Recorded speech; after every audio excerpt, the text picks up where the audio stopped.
Lifetime, I've gotten 27.5 billion views. I had a really big argument with my parents and I was getting kicked out of my house during that time. I was getting all that hate on Twitter. I was getting people in our Discord like calling me like the N-word. I think I'm gonna cry talking about this. We make around 117,000 in AdSense revenue. If I were to take everything away from you right now, how would you make your first $1,000? What I would do is, so it says here you make $117,000 in a month working less than an hour a day on YouTube automation.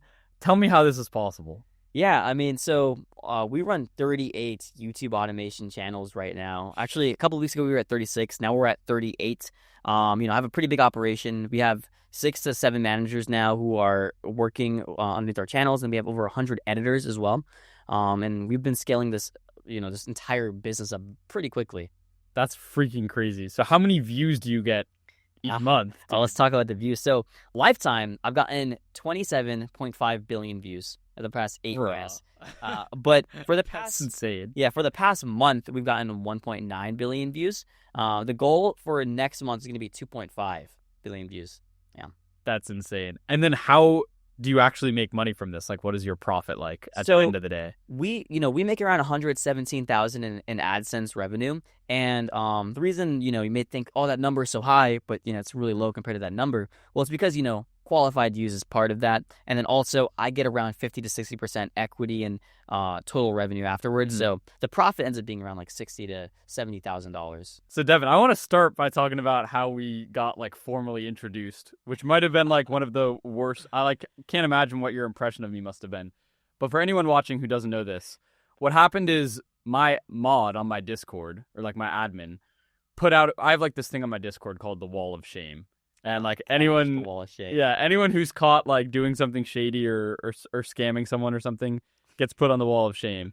And your introduction to me, I guess formally, was being put on the Wall of Shame on my Discord. So I didn't know my admin was doing this, but he went and was like, I forgot what the scenario was. He looked at your YouTube studio. No. So it was like these guys on Twitter were just, first of all, people on Twitter always like talking. We'll get into the Twitter, especially like people who look Indian. And on the side, like, I'm not even Indian, bro. I'm Trinidadian. I'm not even Indian.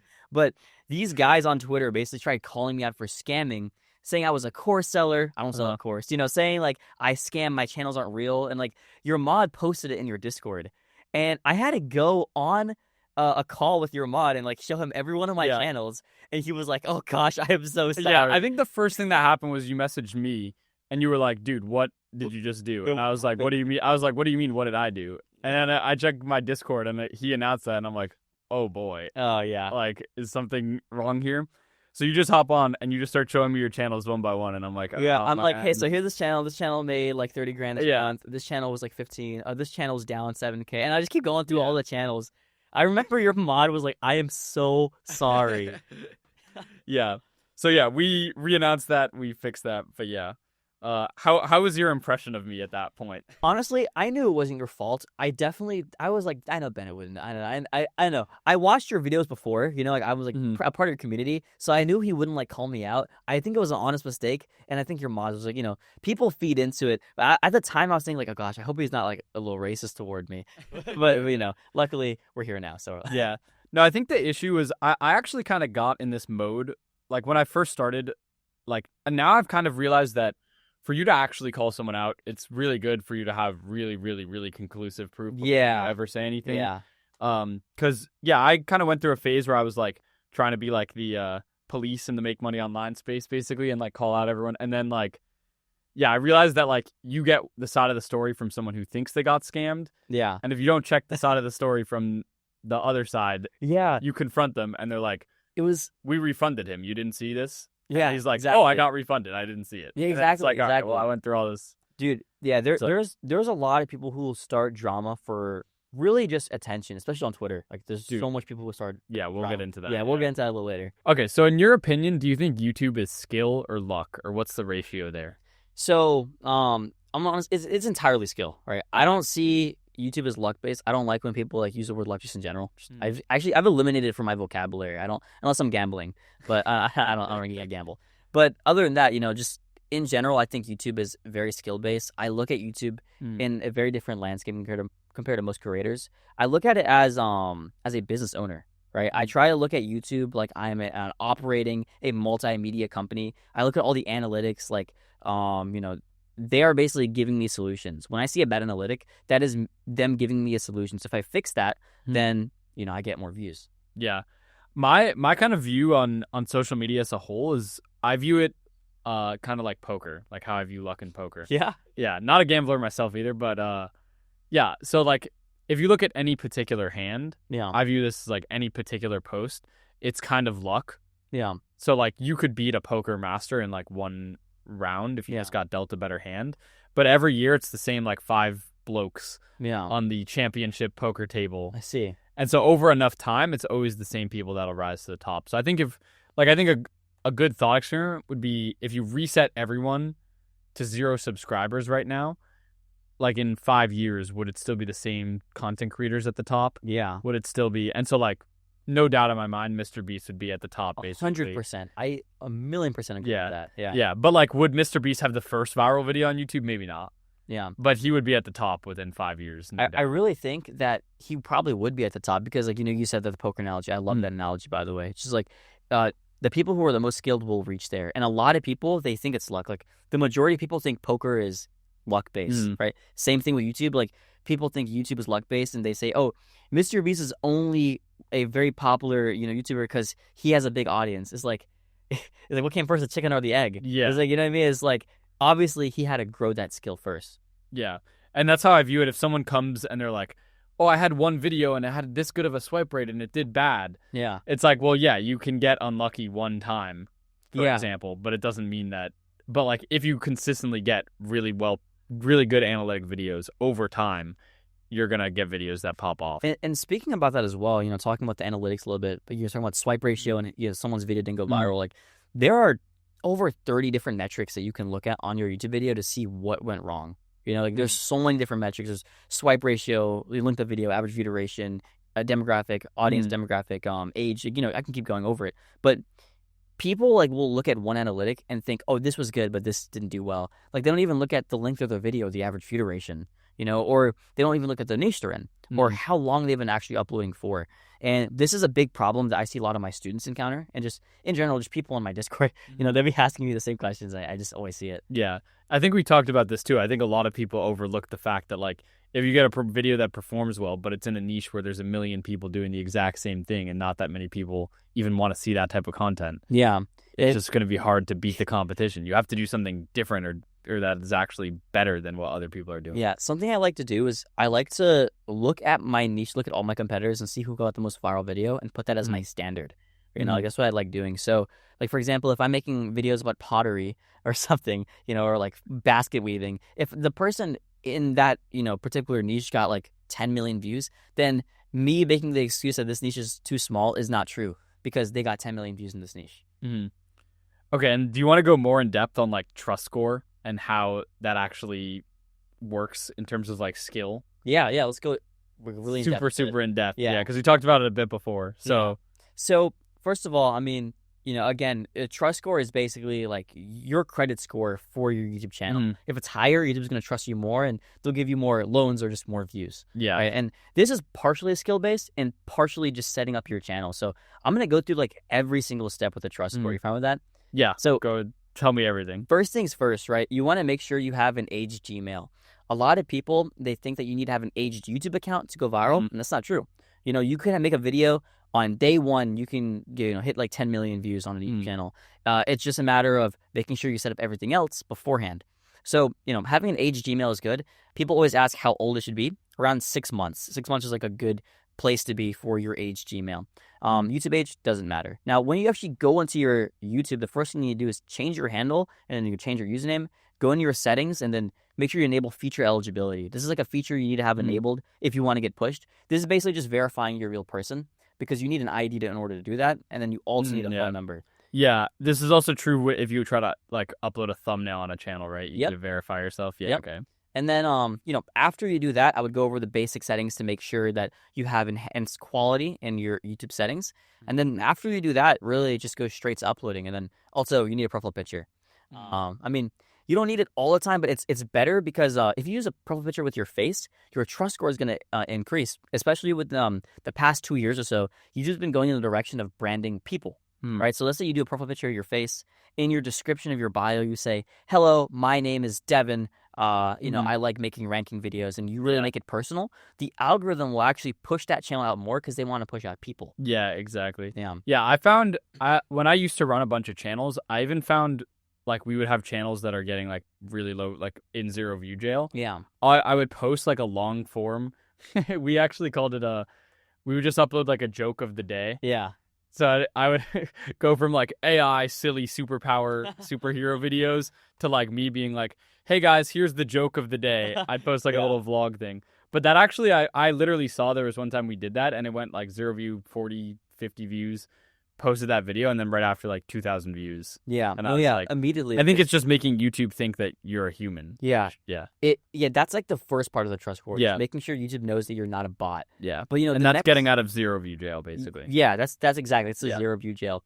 But the next part is more analytics based and actually hitting all the metrics you need to actually hit. So I'm just gonna go over every single metric now. So first of all, when you are making your videos, there's a lot of things you need to think about before you actually make it, like your ideation process and your editing style, right? Also, you should have a plan for how long your length of video should be. I say this as LOV, length of video. And then, I'm going to use other expressions like AVD, which is average view duration, and SW, which is swipe ratio. So like when I'm making a video, I make sure my length of video is going to be around like at least 32 seconds when I'm first starting to upload videos. The reason why, right? Because there was actually a whole study done with advertisements about this. So it was shown that viewers converted more on videos that had longer average view durations, and 32 seconds was like the sweet spot, was the golden zone for viewers converting to an ad, right? And this applies to YouTube as well because at the end of the day, YouTube is a business, right? A lot of people see that as a social media platform. I watch videos like YouTube's a business that makes money. They were bought by Google. Yeah. So if you want to upload videos, you need to be thinking in the lens of how can I help YouTube make the most money here? Because if I make YouTube money, guess who's also going to make money? Us as well. So yeah, I think about in the terms of, how am I going to make YouTube money? I look at the length of video and I say 32 seconds. Now, just because I upload a 32-second video doesn't mean it's going to do well. There's other metrics like the swipe ratio they need to hit. I would say if you're focusing on any analytic to improve, the first analytic you should truly improve upon is swipe ratio. It's like your hook. There's 2 types of hooks that you can really do on YouTube. There's, hooks, like normal hooks, like, in this video, I'm going to be doing a podcast with Bennett. Or there is anti-hooks where we just jump straight into it and there's I love those. Some of my best performing videos on my channel where I post juggling stuff is I just start the video with, if you take one ball and you throw it back and forth, and then it's just like already that is the video. It's the Zach D Films like method. He'll just be like, the man went to the store. Like it's not even like exactly in 2006. Like no, it just starts immediately with he's like in this video, the man went to the store and was immediately jumped. Like the man was jumped at the store. Yeah, exactly. Yeah, so after I would perfect, I love anti-hooks. I know, I love it, dude. I love anti-hooks are great. But after I perfect that hook and getting that hook, that's going to increase our swipe ratio. Now, the ideal metric you want to hit is 81.1%. That's like the ideal exact number. If it's anything like that or above, you're going to basically have a guaranteed push. It's not a guaranteed video to go viral because you also need to fix your average view duration. So depending on the length of video is also going to determine what average view duration you should have. So for example, for our 32-second example, we should have at least a 33-second AVD. A lot of people throw around the word retention, but don't really know what the word retention means. And I come from a math background. I talked. I was in STEM. I did a lot of math stuff. So I look at everything in terms of equations. So if you actually calculate what retention is, it's AVD, average view duration, divided by LOV, length of video, equals retention. So like if I have a 30-second video and it's a 15-second average view duration, 50%. 50% retention, right? So you always want to be aiming for 100+% retention, not 100+%. And once you hit these main metrics that we kind of talked about, you will have a video that will get pushed further, right? It will get pushed. Now, there's other smaller metrics that matter, like comment ratio, like ratio, subscribe ratio, and we'll get all into that in a second, but that's the main things that you want to really focus on. Yeah, and I think like on Instagram they care. I think YouTube doesn't care as much as like Instagram does. Yeah. As a like share ratio. Nope. Yeah. Yeah.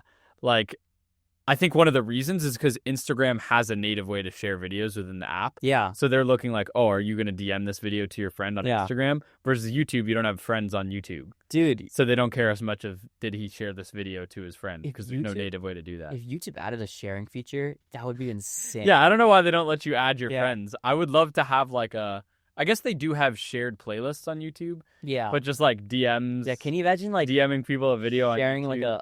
like a brain rot video to your friend? Yeah, like yeah. Yeah. I mean, they recently released, so YouTube is pushing to the direction of community, right? Like they recently released this new feature where you could actually send voice notes in the comment section, which is pretty awesome. It's a really new feature. They also released this collaboration feature around a couple months ago, and they're pushing toward the direction of we want people to be on YouTube on just in general as a community. We want people to feel like they can use it for everything, for messaging and stuff. And I want to talk about that share thing as well because you mentioned like shares aren't as important, but it still is a little bit important on YouTube, right? Like the smaller metrics. Have you heard about the YouTube point system before? No. So like, have you heard about the TikTok point system? Yeah, I did hear about that. Yeah. So like, there's a official release statement from TikTok where like a certain amount of interactions like basically count as a point. So like if you watch a video all the way through on TikTok, it's like 4 points. If you save a video, it's like 2 points. If you like a video, it's 1 point. You follow, it's 1 point. So YouTube is kind of like that, but they aim for a little bit different metrics. And on YouTube here, I'll explain all the points now. So first of all, the most important metrics on YouTube right now is watching the video and then rewatching the video all the way through. Both of those are 4 points. If you like a video, it's 1 point. Subscribing is 2 points. Yeah. People like subscribers. It's a vanity metric. Yeah. Comments are actually like 3 points. Clicking on the sound is 4 points. That's why you see those comments of like, don't click on the sound. Yeah, I see a ton of videos where they are about to like show the ending and then they're like, they just have this weird background and they're like, click on the sound to receive the best gift of your life or whatever, trolling, exactly. like, yeah. And keep in mind, like, and remixing. Remixing is also like 2 points as well. I think those are all the main ones. But the reason why YouTube, like, there's no official announcement of these point system, but across all of the creators that I've spoken with, we've kind of came to the consensus of that point system being like the best way to quantify what's important. And this point system changes. Like in the past 3 weeks, comments has gone from 2 to 3 points because YouTube is going in the direction of community, and they understand that if there's more people feeling emotion in the community, you will have more people buying. And when more people buy from ads, advertisers spend more money on YouTube, and YouTube makes more money, which means we make more money.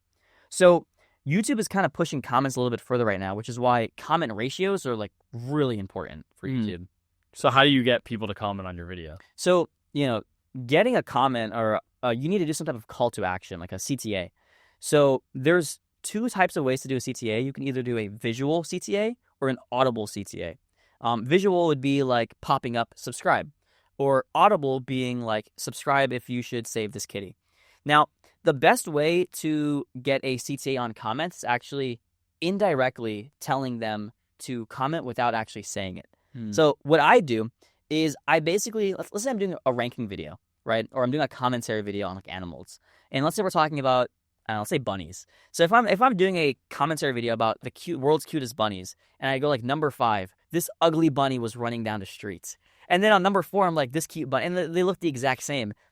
Immediately there's some conflict, and people are going to be like, that bunny's not ugly. You'll have people arguing in the comments, and it doesn't really matter what they're saying. It gets us comments, and that comments is going to make us get pushed to the algorithm further, Yeah, one of my most viral videos ever was I did a video, here's how to juggle 3 balls in 60 seconds. Yeah. It got like 17 million views. Wow. And the thing that blew my mind is, so as a juggler, I got really good at like being able to just put a ball on my foot and kick it up. Yeah.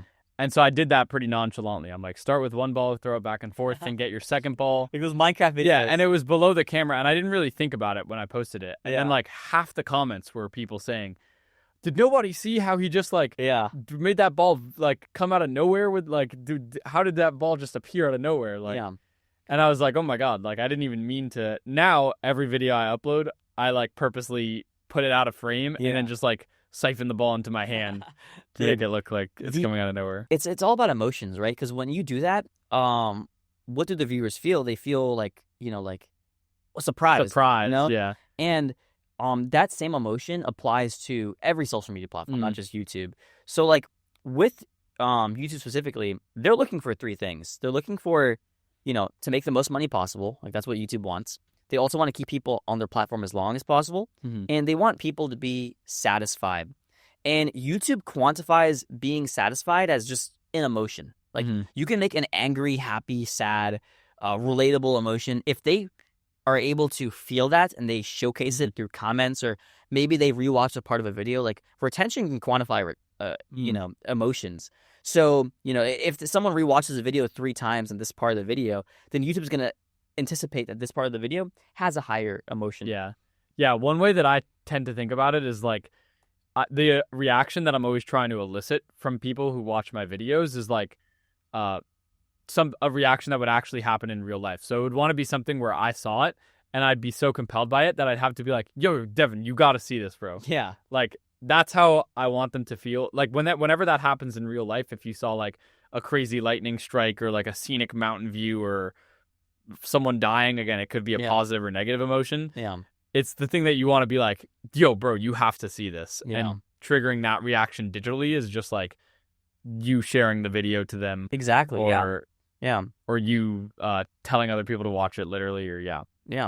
And then, or you rewatching it, which is a lot of points. Exactly. Yeah. And, I was actually talking to one of my YouTube friends and we were like, gosh, I wish we had a satisfaction metric on YouTube where we can like see how satisfied a viewer was on an actual number. Like that would be so cool. Yeah, I feel like you need like Neuralink to link with YouTube, and then have like an emotion level trigger it and be like, how much emotion did this video trigger? If you could measure that, that would be crazy. Yeah, really, the only way to really quantify right now, like you said, is just retention and comments. Like that's really it.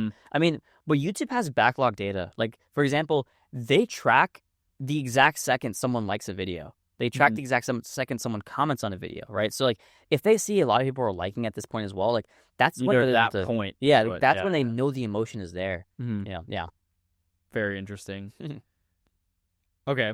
And then I have another question. So you told me that for your business to work, you need a specific type of way that you set up your LLC in your business. Yeah. So you want to clarify how you do that? Yeah. So and why it's important. Of the 38 channels we run, right? I have a very complex way of setting up my channels to make sure, one, they get pushed, they don't get like, randomly view bombed or view jailed, and 2, I don't get terminated, because with this mass termination that happened recently with YouTube, it's pretty scary for a lot of people. And one of my channels did get terminated, but my AdSense accounts and the rest of my accounts are fine. And the reason I'm able to avoid this is because I use multiple LLCs to set up channels. So when you set up an AdSense account, usually you have to do it underneath your name and an address. But if you open an LLC, and let's say it's just like, I don't know, Deven LLC 1, Deven LLC 2, Deven, you could do something like that. What you're able to do from there is you can set up the AdSense account underneath that LLC. So because of that, let's say you get terminated and your AdSense account gets banned. Well, only LLC 1 got banned. I still have 38 others, And how I run it specifically, because I don't have 38 LLCs, that's a lot to run. I have like 6 LLCs. Well, with other businesses, it's really closer to 8. But I have like 6 LLCs for the YouTube side of things. So, yeah, I mean, I'll have like 1 LLC per manager. Okay. Yeah. That's kind of funny. Yeah. So, and then has one of these has gotten banned before? Yeah, so one of my ranking channels got terminated. Luckily, I'll tell you how I set up my Gmail in a second. So like all the accounts were fine. And luckily, the AdSense account wasn't gone. So when you get terminated, sometimes they actually keep your AdSense account. They don't actually terminate your AdSense account. It's like what I do is an extra risk management to make sure I don't get banned. But if you have everything underneath one email, that's when you're at risk. So what I do is I actually create all my accounts underneath one umbrella email. It's my oldest one. It's like 13 years old. And then I transfer that one. It's a brand account email. And I transfer that account to a new email. So it technically has the aged email stats, okay. even though it's underneath under a new email. Yeah. Okay. And then how do you set up all these LLCs each time? Well, just online. Yeah, set up online. Yeah. Okay, gotcha.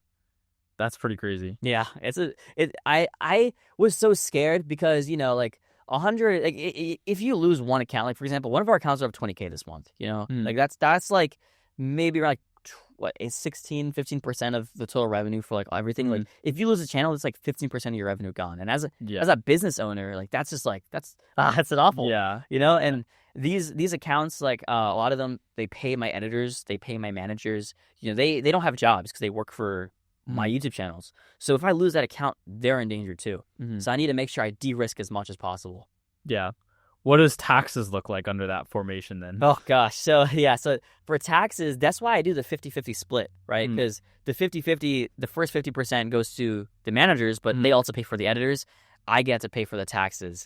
And taxes is a little bit scary. Yeah, it's a lot. I don't like dealing with taxes. I don't think anyone does. Yeah. All right, dude. So why do you run a mentorship if you already make so much money with YouTube automation? Like, yeah. So I mean, I got a lot of flack on it for Twitter because people think I'm a course seller, guys. Right? I don't sell a course, right? I only do the mentorship program. But here's the reason why, right? So first of all, I actually run all these channels and stuff, and I teach people on YouTube for free, right? I make all these videos. It's kind of like the Alex Emoji strat, where like he basically gives a lot of information for free. He teaches a lot of people about how he runs his own businesses, and then, he makes people like $1 million basically without having to even talk to them. Afterward, then they kind of come into his company, and then he kind of buys them out, or he gets equity in them, or anything like that. So I kind of teach all these people for free on YouTube. I give a lot of free info on my channel. I get a lot of people up to like $10,000 a month. Like a lot of people in my free Discord, like they already make $10K a month. And then usually a big problem people have is scaling to multiple channels. So that's what I kind of teach. I kind of show like, here's how you scale multiple channels up. Here's how you manage editors, because that skill in itself is pretty difficult, and it took me years to master that. And I think it's pretty important for people to learn. So like, if you're already making like 10, 15K a month on YouTube from the free content, then of course we'll be able to help you scale further. Like a lot of our students are making like 30K a month right now. So like, then what have the results looked like for people who actually do your mentorship? Yeah, so like we have a lot of people from all different specs of life who come in. We have some people who are like dads coming in, they already have a full-time job and they want basically like freedom to see their kid. Or we have people who are like 17 years old and they've made money from YouTube and they just want to really scale up. But we've had so many students like already scale to multiple channels and make a lot of extra money. Like a lot of people come in, maybe they're making like anywhere from $1,000 to $5,000 a month on YouTube, and we help them scale to $10,000, $15,000 a month pretty easily. Our more better students go up to like $30,000 a month, but at the end of the day, bro, I mean, we've only been running the mentorship for 3 months and we haven't had a single bad story yet. So. Yeah, that's great. Is it like satisfying to see people actually learn? I love it. It's like, I could talk about a couple of students. For example, like Adam, right? Like Adam was one student in our program, and he basically joined, and he was running one channel. He made like $1,000, and he is a flight attendant. And he hates his job so much, and he just wants freedom to just be able to like. He gets to fly everywhere, but he's not allowed to leave. It's like it's just like he has that. He can go anywhere with his flight time. He can't actually go explore anything. And he wanted his time freedom. And he came into the program. Within 3 days, we got him monetized. Like 3 days in the program, he got monetized on the second channel, and he's up 15K this month. And it's like that's and crazy. Like he literally told me like on the call, like he was like this is like the best decision I ever made in my life. Like I'm so happy I met you and I saw those videos. And like we have another guy like named Josh. Like we did an interview with him yesterday. He cried on call, because he was just so happy.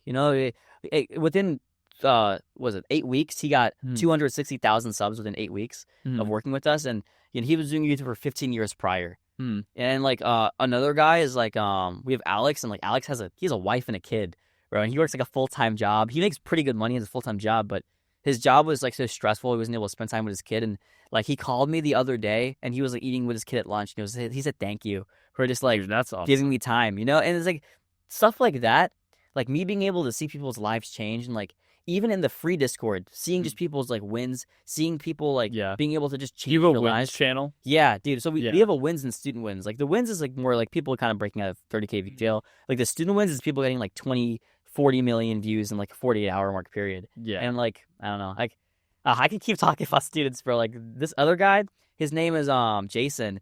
Jason joined the program like literally a couple of weeks ago, and he was like scared because he was like, I don't know if my channel is going to do well because it's in like a bad niche and my audience is like all from Indonesia, and he was worried about his RPM. And like I got him in here. I switched him to like basically a more American audience, and then we switched to like a United States audience for him. We helped scaling him up pretty quickly, and he's already making $1,000 a day right now on his channel. That's crazy. So, because like I've been in the game so long, I can scale people up so quickly now. It's like I get put any channel in front of me and I can help them scale up. Even long form creators, like long form creators come to me because they're having trouble scaling their long form videos and they haven't tapped into short form yet. I'm like, okay, I'll show you how to do your short form, funnel into your long form, and then they increase 25% in that month.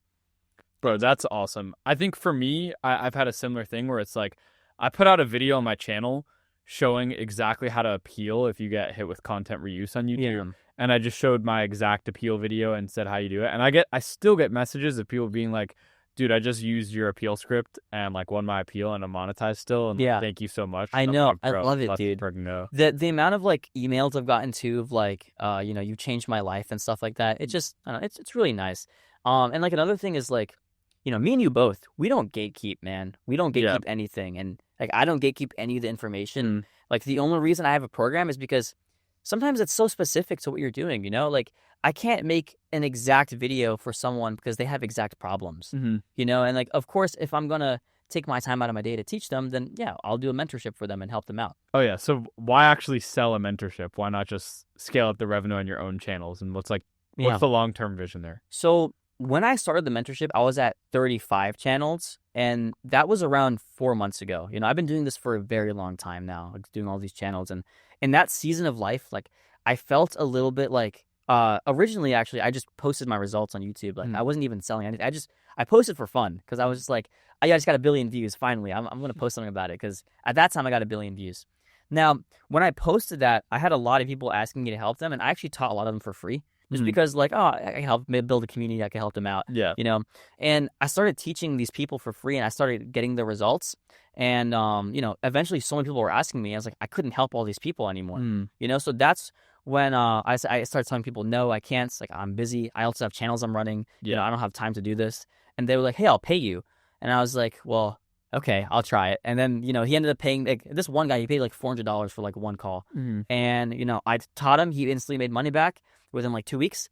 And then I was like, you know what, maybe I could turn this into something else and keep scaling. Because a lot of these guys who are entering the program, the reason why they even want to apply is because my YouTube videos helped them so much before. Like I give a lot of free info. So, that's why I kind of just started scaling it. I mean, the entire business model, again, is just like helping people for free on YouTube, and then they join the program because it doesn't take that much time out of my work life. I run a lot of automated channels. My workflow is usually the morning and then at night, and then a couple of days a week I'll go and make sure I'm helping the students and just help them out. I mean, it's more of a satisfaction thing more than anything. Like seeing people's life change and seeing like I'm able to like give a dad like time with his kid, or like seeing like a kid being able to make enough money to move out of his house because his parents don't treat him well. It's like those type of stories I hear on the back end. It motivates me. I get like, I'm making this video, I'm just thinking like, I'm going to help so much people with this video.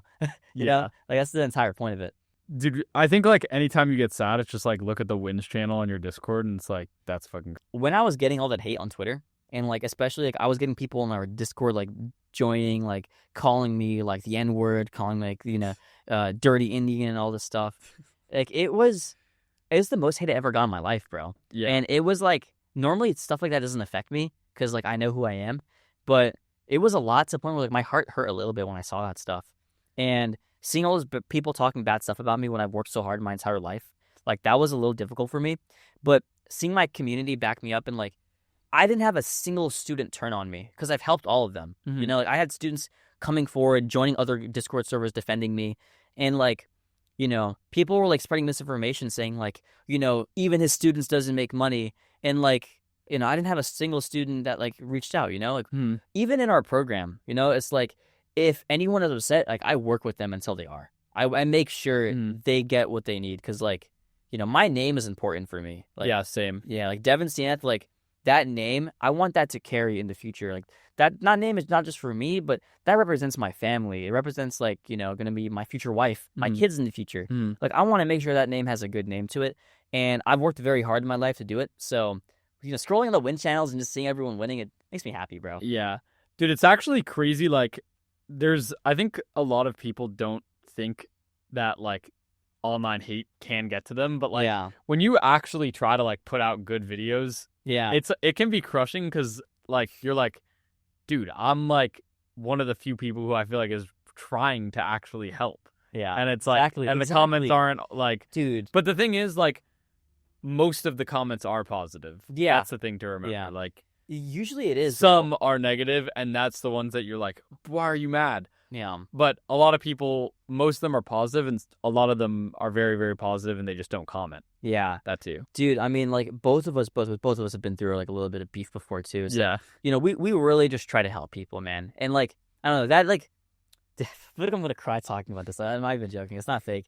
Like, I actually like, I remember I woke up in the morning and Preston called me, right? Mhm. But this is when the whole thing with everything went down. Preston called me and was like, "Hey, bro, you see what's going on Twitter?" And I'm like, "What do you mean?" Because I don't even use Twitter, bro. Yeah, me neither. I know? I don't even use So like, I'm like, "What's going on?" And I just see all this bad stuff. Like, I low-key like, I felt really sad that day, bro. Like, my girlfriend made my favorite soup. She was like, "Harry, here's your favorite soup, bro," and she made that for me to make me feel a little bit better. But like, you know, it's hard when you try to help people and they will hate on you anyway. Yeah. I feel like this must be how MrBeast feels when he like builds 100 wells in Africa, and then he gets like news articles about him that are like, dude, you didn't even. It's like, dude, like no one else is doing anything. $1 million to these African kids. Yeah, like I know. yeah, It's awful. Bro. yeah, But you know, some people will just be like that, and I think just as me and you, as just like people who would help, you know, just in general, we have to get used to it. And this was the first time I ever really got views for like, I guess something that I really did. Like, I've gotten viral before for my personal brand, you know, like for like other things that I've done before, but it was never for my true life work, which was YouTube. And yeah, just getting attacked for like what I personally love the most was yeah. But yeah, so also MrBeast is like a big inspiration to you. What's the like story behind that? Yeah, so I mean, I've been watching MrBeast since like he was counting to like 100,000. Like I was watching him when he was doing like Minecraft intro reviews. He was like listening to Jake Paul for 24 hours straight. Oh gosh, that was yeah. But he used to do crazy stuff. But I was subbed to him very, very early on. Like I think he had like around maybe 1,000 or 1,500,000, 1.5 million subs. Yeah, yeah, the number. Yeah. But you know, I've been watching him for a while and seeing him grow. Like, you know, I said this earlier, but I would listen to him while I sleep. He would be my lullaby, bro. I'd be listening to him while he was sleeping. It was pretty crazy. And around 5 years ago, I forgot to mention the story as well. I actually was able to ask him one question.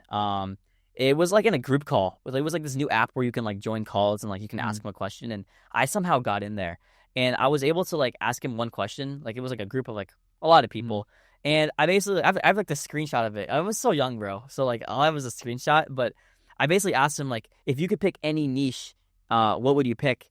And he basically just said, target the world. Like that was like his advice, just target the world. And I kind of took that to heart when I was younger. Like, and that's why I view max now. I just try to get the most amount of views. Like my goal is 1 trillion lifetime views. Like that's my overall goal. Yeah. So, you know, if I'm going to really target the world, I want to target the world a lot of times. Yeah. You know, yeah.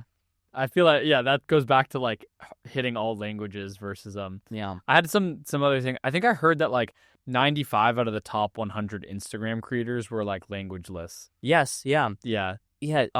What's that guy's name? The guy who runs around and does laundry. Do you know what I'm talking about? Oh yeah, I know exactly so, what like, you're talking about. He has the most viral short on YouTube. It's like 2.1 billion views. No words, no music. Yeah. Just straight him running around doing laundry. Yeah. Or what's the guy's name? He does like the magic illusion type things. I know who. I know. Exactly Why am I forgetting his name? Is it the blue hair? Not with blue hair, I don't think. Oh, someone else. Fuck. How do I forget his name, dude? It'll come back to me. Yeah, I'll come back later. But yeah, he just does illusions. Like he'll like take a video and then like you switch the angle and then it turns out it was all like green screen. The Asian guy. Yeah, I think he's Asian. Yeah, he's like Asian maybe. Yeah. He's really cool. Yeah, if you're watching this, by the way, man, we mean no disrespect to you. We like you. Yeah.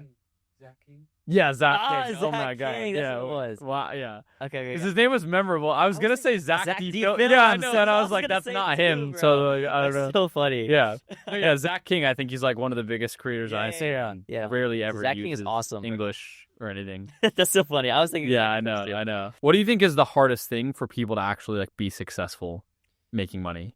Well, I think right now we live in like the age of opportunity. Like literally, there's people like 20-year-olds like me who are able to make multiple six figures per month. You know, but it's also never been easier to get distracted. You know, you can get distracted really easily. But the opportunity is just so good right now. But distraction is probably the biggest killer of a lot of people. Like a lot of people actually know what to do, but they get distracted in doing it. Like a lot of people that I just talk to, just in general, who like say, "Oh, I want to do this," right?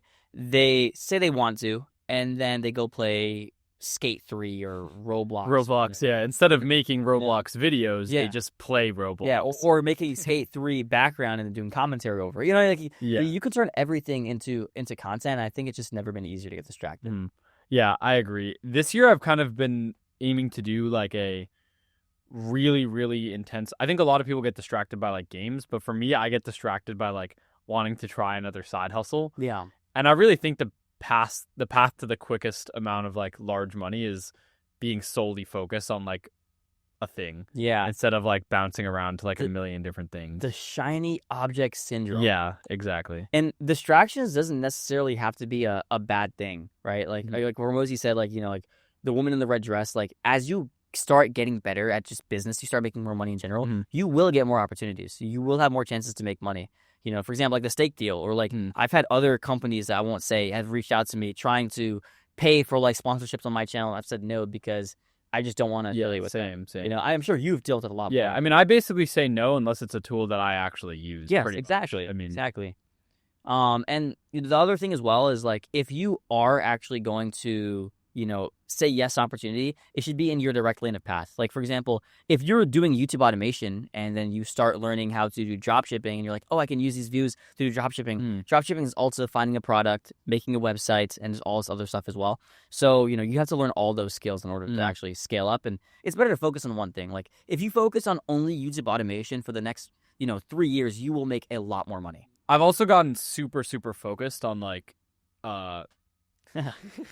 I've gotten super, super focused also this year on like using Google Calendar. Do you use Google Calendar? I only recently got into it after working with Preston. Dude, it's, for me at least, it's really huge. And I'm like really, really focused on splitting up my time into like maker sessions and manager sessions where it's like, I have multiple days a week where it's just like long uninterrupted blocks like this. Yeah. To do a ton of recording at once. Yeah. I don't want nobody fucking texting me during this time. Not responding to nobody. I'm doing all my shit. Oh my god. I don't care about anyone else. Then the second that I'm off maker time and back on manager time, I like schedule in as many call here, respond to this email there, boom. Has been for me one of the biggest like focus gain I feel like I've had.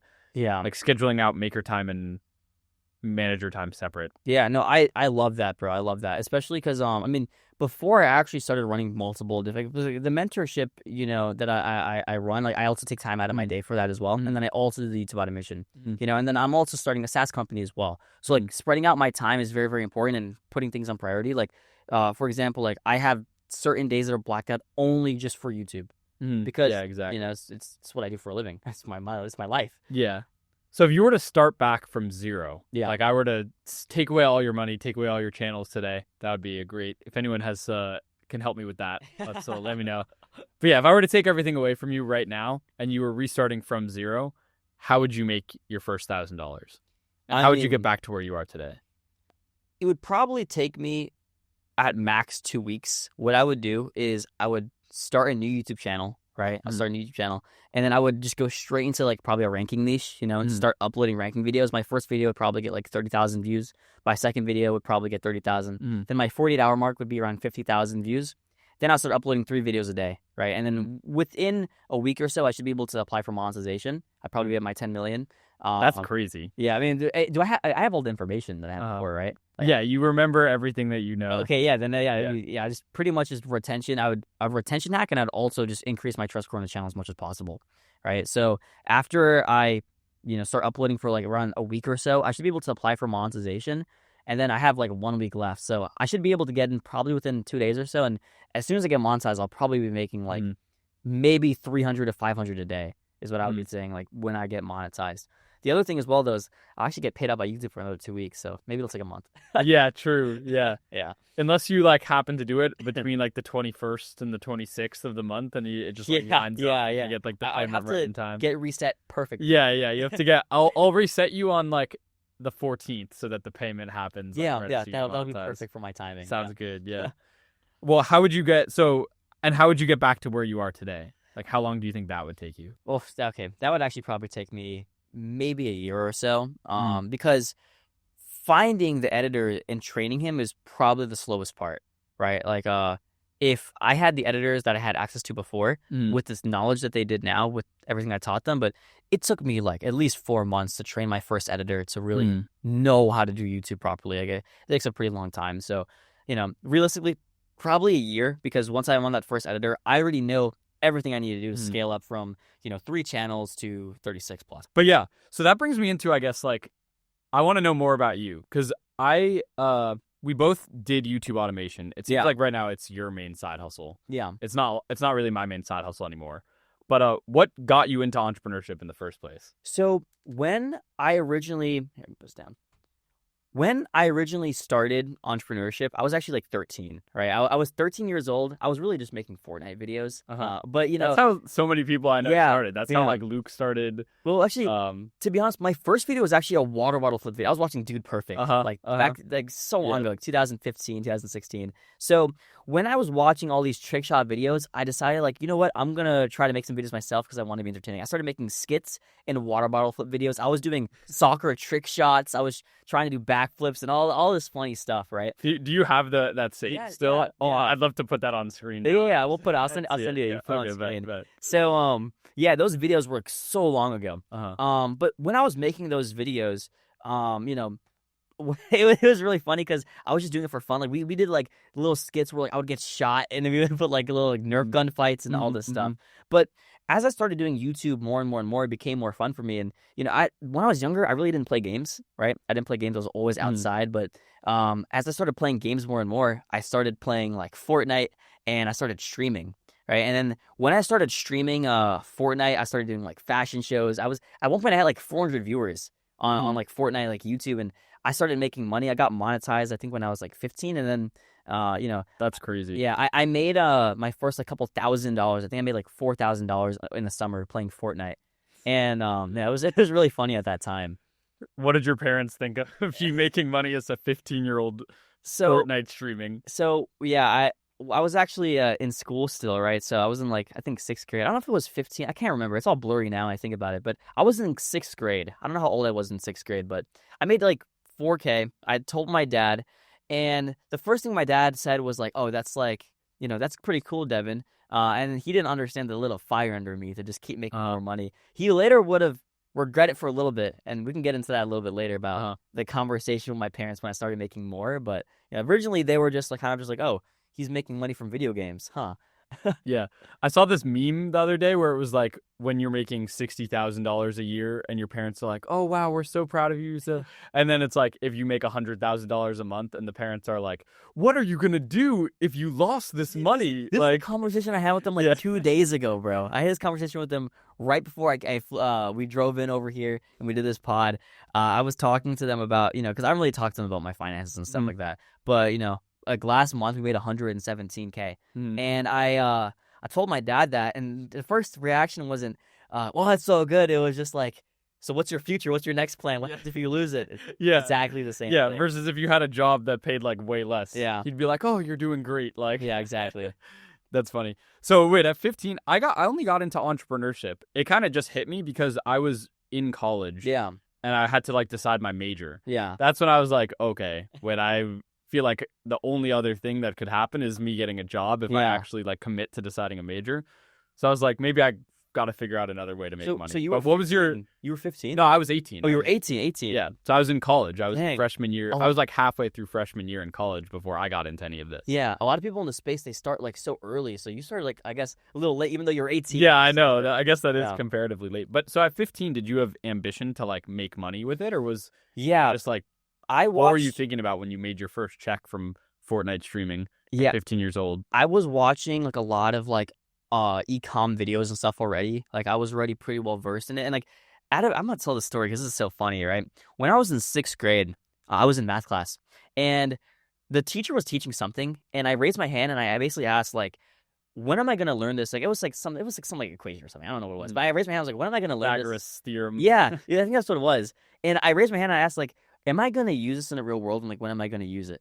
And she looked at me. She's like, well, if you want to be an engineer or a mathematician, and I'd be like, well, what if I don't want to be those? You know, because everyone in my class, like, I was in STEM, so everyone was like in advanced classes, and I had a pretty high expectation of me for my peers and my parents of like, you know, we want you to do well in school. So when I raised my hand and like I asked that, something kind of clicked, and I was like, what if I don't want to do this, and why am I here?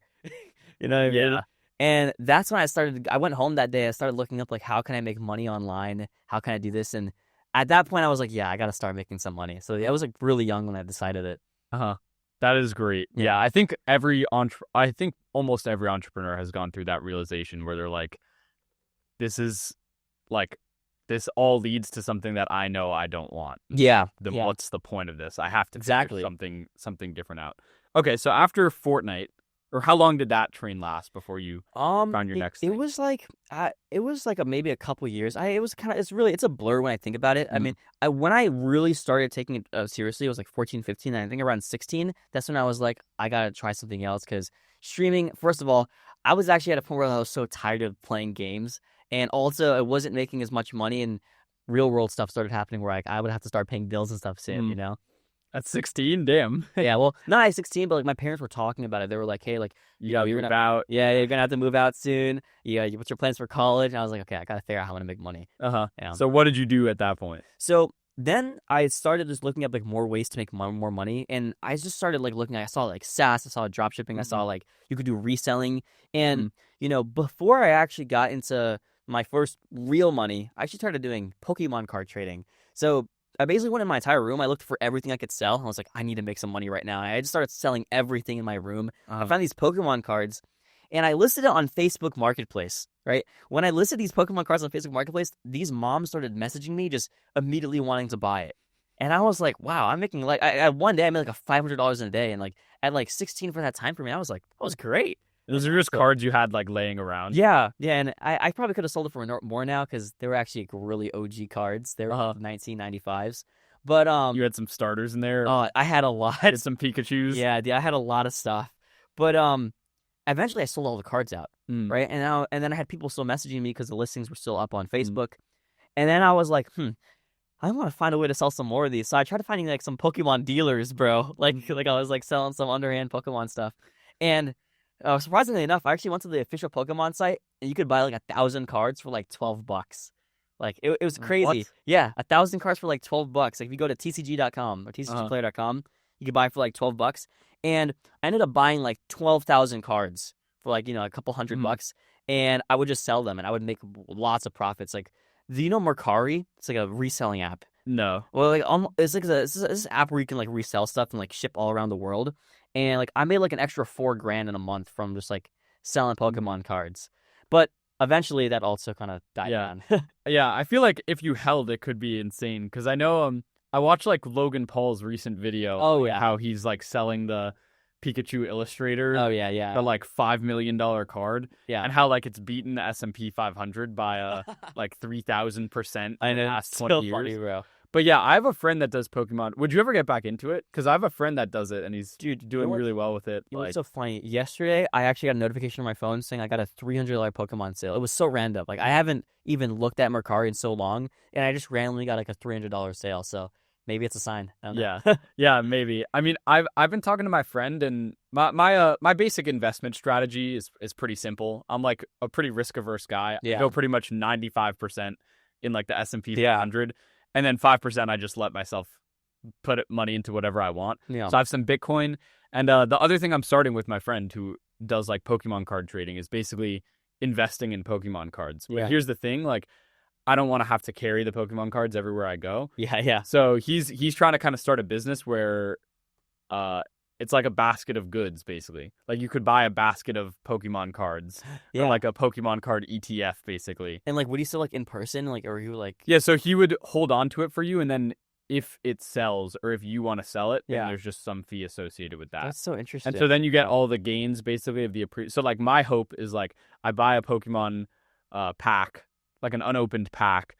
In the next 10 years, it goes up a lot in value, more than the stock market would. No, yeah. Sell it by the time that's over. Dude, and the other thing as well is like, you know, when you also talk about the S&P 500, like I'm the complete opposite when it comes to like that risk stuff you're talking about, like 95%. Yeah, let's talk about investing. Yeah. Yeah, dude. So like what's your strat?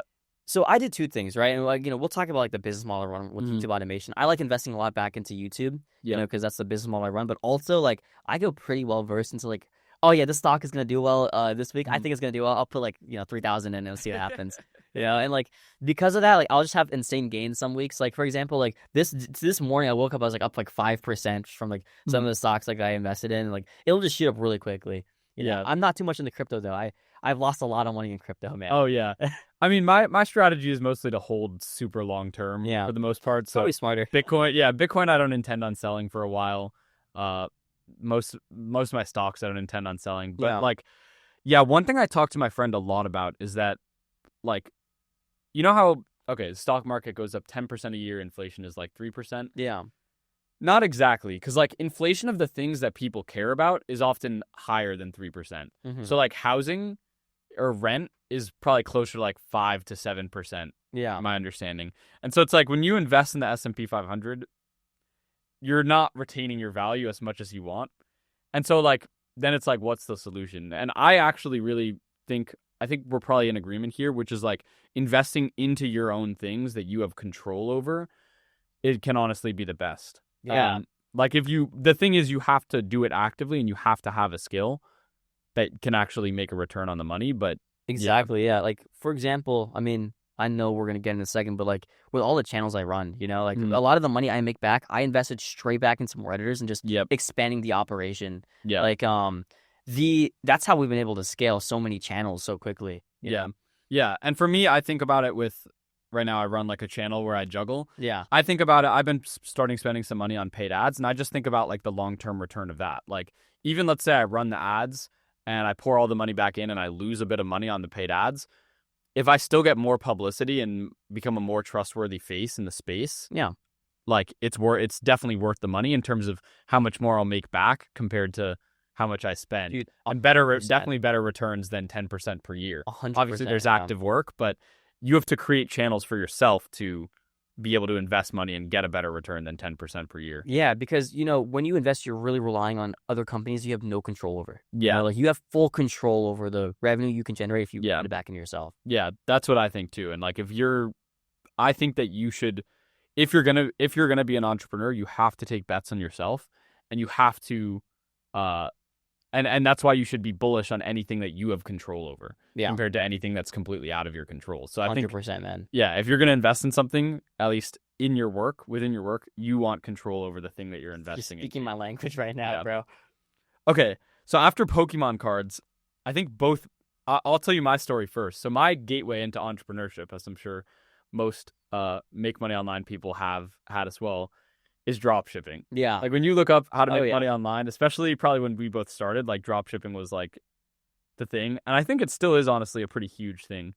But my thing was I started drop shipping men's essentials items. So I was like, I feel like I could know this niche pretty well. Yeah. And I was like, let me do this. So we started just making videos on social media about a Ridge wallet. Yeah. You know that company? Yeah, of course. So yeah, I would basically just do videos comparing Ridge wallet with the ones we were selling, which looked basically the same. Did you try the fire wallets that would just light up on fire?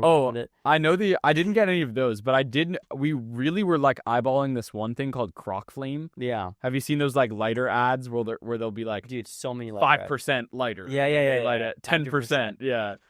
So we were eyeballing that one a lot. But yeah, we ended up selling the Ridge wallets and like that's how I made my first money online. Yeah. Drop shipping men's essentials items, basically. Dude, yeah.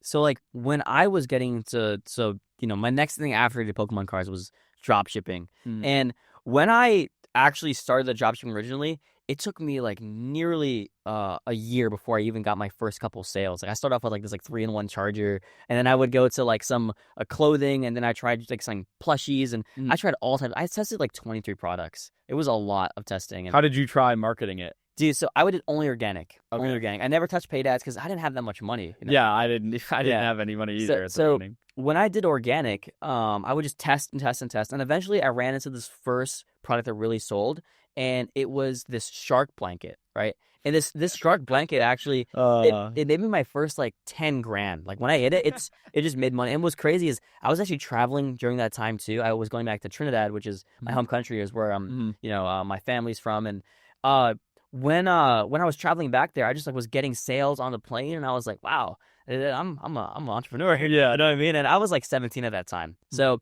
this is when I started making my first little bit of money. But then after like about 3 months, it kind of just died down. You know, the trend died down, and I kept kind of chasing more and more products.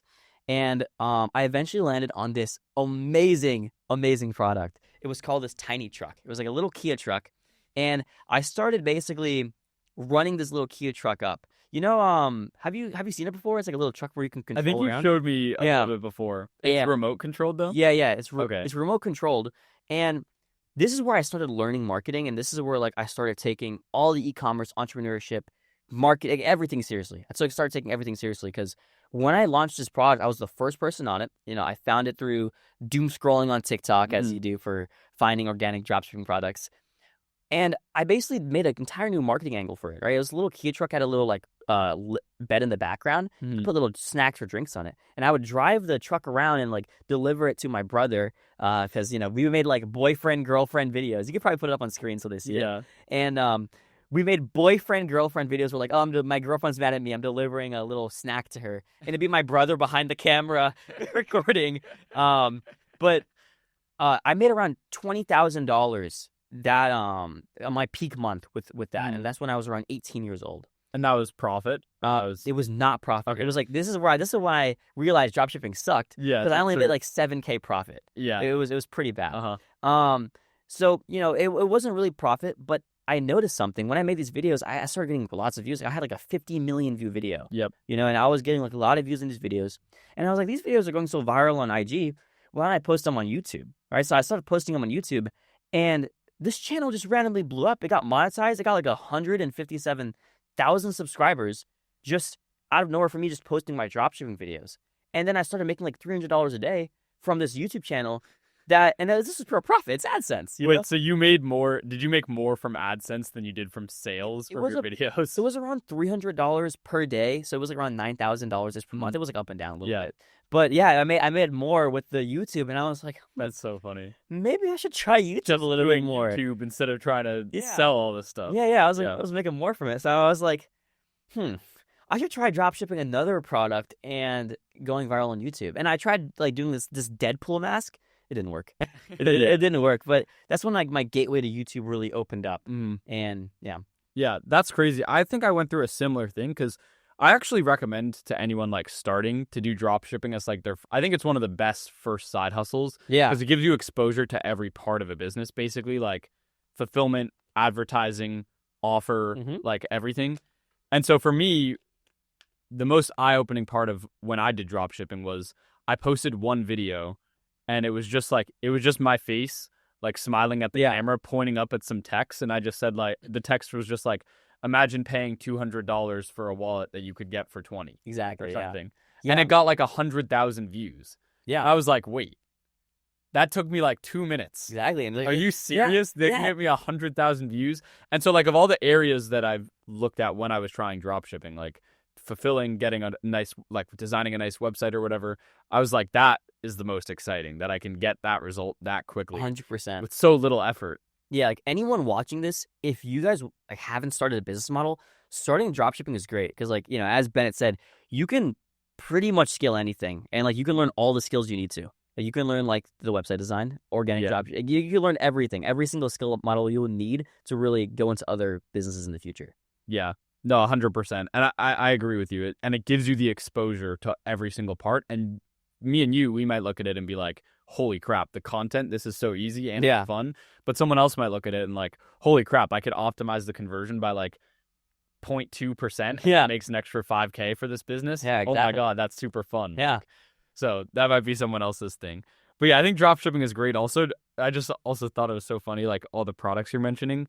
I was on the phone with my friend the other day, and like his girlfriend was there, and she was looking she pulls up something on her phone and she's like, "Oh my God, look at these like it was something about like your brain. It was like a brain plushie or something." Yeah. And I'm like, he's like, "Babe, that's just dropship. Like, go buy that." And It is still me and him are just like because it's just such funny like gimmicky products that end up like a lot of working people and don't taking really, out. especially on TikTok Shop, dude. TikTok Shop is where all like people are Mhm. dropshipping everywhere on TikTok Shop. Yeah, I think if I were like starting from scratch and I knew I would do content, Yeah, TikTok Shop definitely might be something I would start with. dude, it's a I think it's gold still mine. undersaturated and people are making a ton of money with Yeah, it. there's a surplus of products and a not enough supply of creators. Yeah. Yeah, I just personally hate getting TikTok Shop videos. Yeah. So I'm like, do I want to feed into something that annoys me? Maybe not. Yeah. Especially if I can make monies in other ways. But if I need to make money, Have you ever I actually feel like ran it'd be any pretty TikTok easy. Shop stuff before? No, I mean, the only thing I've done is I've listed my own juggling balls on TikTok Shop. Yeah. I did some videos being an affiliate to my own product. Yeah. But every time I posted a video on them, the videos just flopped completely. So I was like, I think often TikTok will push videos with products that are performing well and not push like videos. Neurogum. Yeah, and not push videos if the product isn't performing well. So I think I posted videos with my own product that have like no sales, and then it kills. I didn't even know about that. I mean, that could just be speculation. Yeah, that makes sense. That makes a lot of sense. Yeah. Okay, so cool. You did the truck, and then how did that bring you into YouTube automation? Yeah, so once I started making money from this, like, everyone made YouTube videos as a kid. Like, as I said, like, I was making YouTube videos when I was like 13 years old. So I was pretty young. I was already making videos. And I basically was like, I started uploading this tiny truck. I started getting views from it. And I was like, I want to make other ways to make money. So I started just doing research on good niches and stuff like that. And I had this best friend I met, actually. Did you know you wanted to do YouTube automation? I didn't at the time. I Just just knew that YouTube was going to make money. Yeah. YouTube was going to make money. So I started basically trying to other channels out, right? I tried like a Roblox channel out, and I didn't really know anything about Roblox, but like I saw other people that were doing well, and I just really replicated what they were doing. So I would replicate what they were doing. I'd kind of make similar videos to them, and then they were just getting millions of views, and I got monetized on the second channel, right? And then I saw someone doing ranking, and I was like, I'm gonna try to replicate what they're doing, and on the third channel, like at that point, I was already bringing like $15,000 a month from just copying these people, right? But I realized that like copying would only get me so far.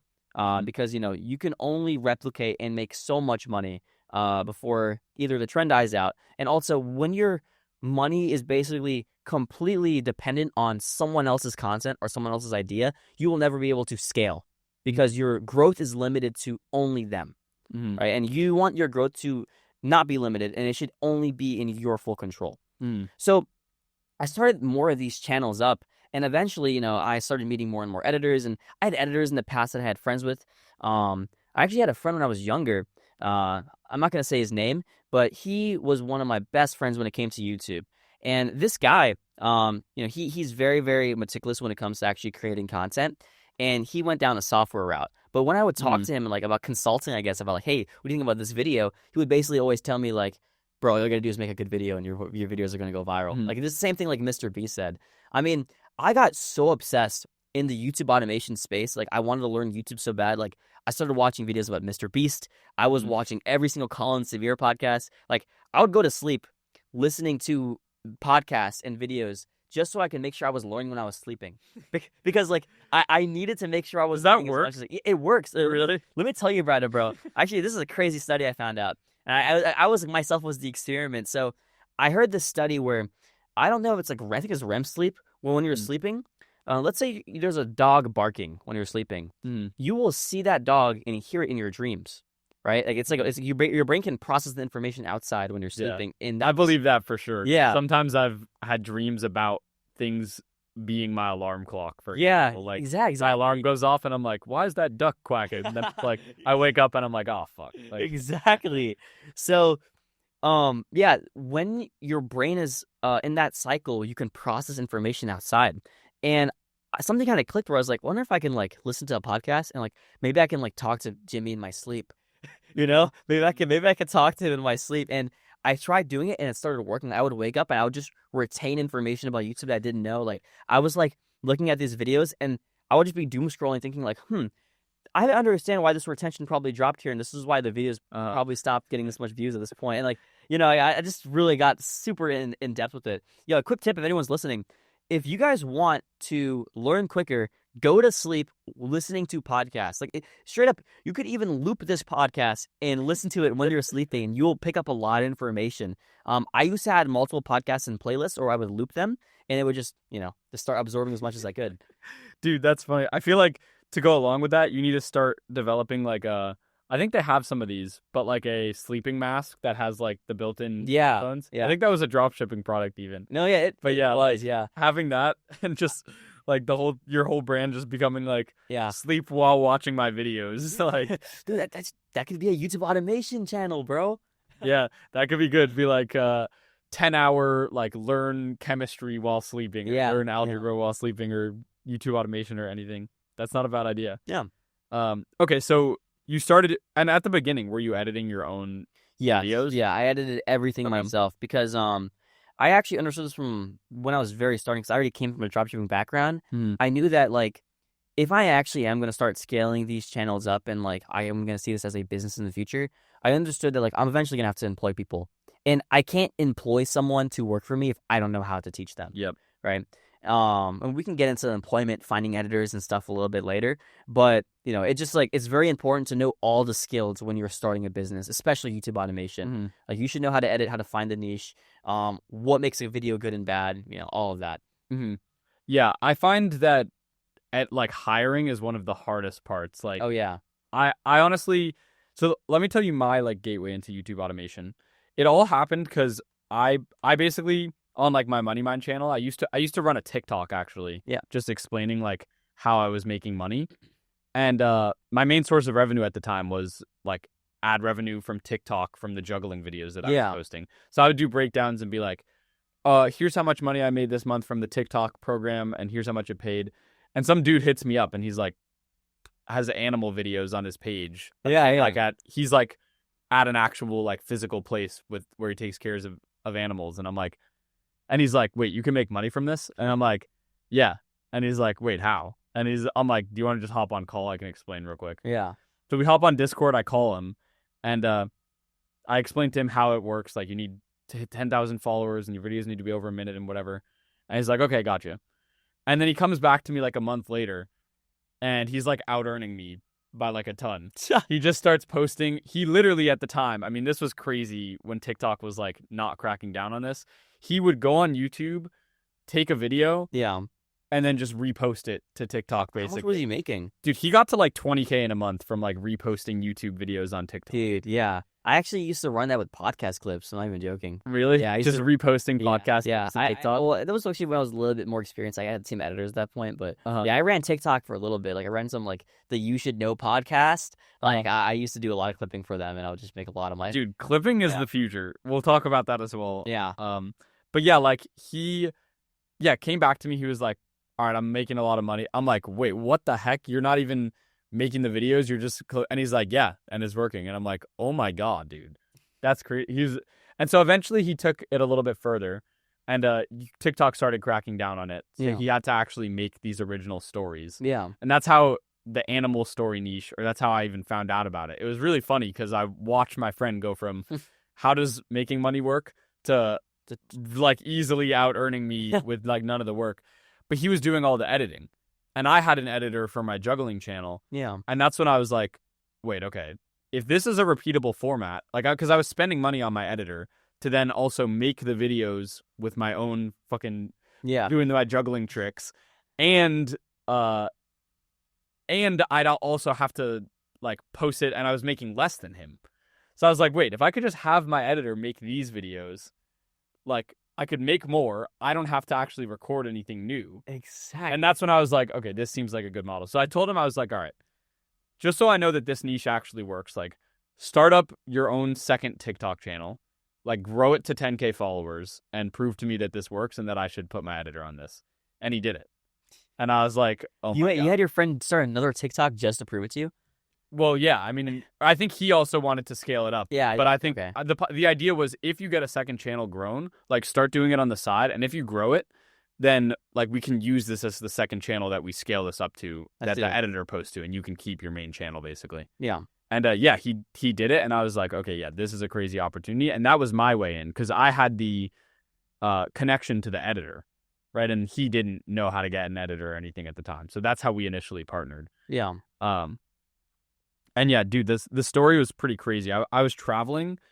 I think I was at like a juggling convention actually, and I like had my editor post a couple clips, and we posted this video of like a jaguar.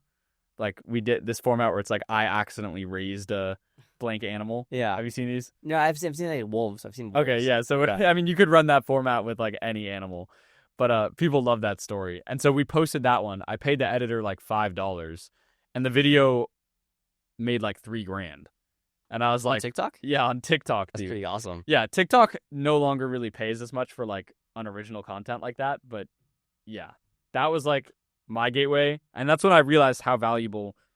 That's when I realized basically finding the niche and mastering the niche and knowing the knowledge of it is one really important part. Yeah. But like having a good editing team and scaling that up, I'm sure you know, is really important. Oh yeah, dude. I mean, so how did you? I guess my question then is, how did you go from your process of editing these videos yourself to getting your first editor, and how many people do you have now? So like my first editor was a referral from that childhood friend I talked about. And you know, he basically did like a lot of he had a lot of connections. He used to edit videos for people. He had tons of connections in the editing community. So he got me connected with one editor, right?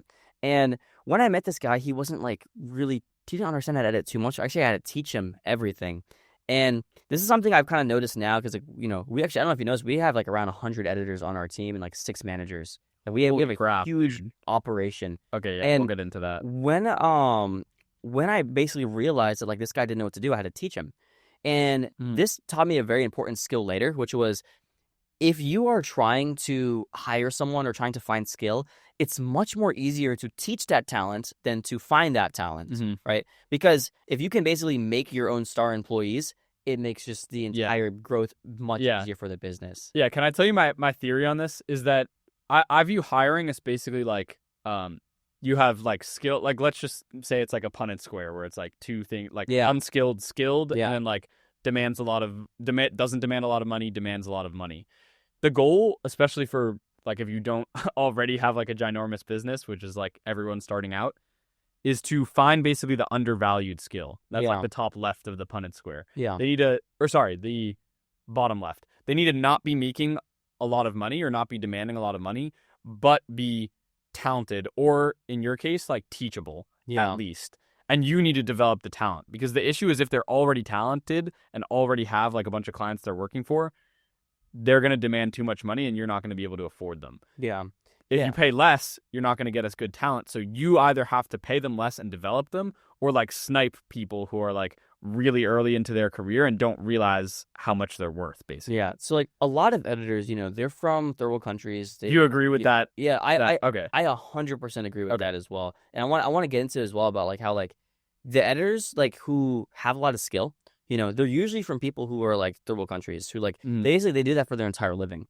Right. Yeah. So a lot of editors, like that's their entire job. They put food on the plate just for, you know, just for editing videos.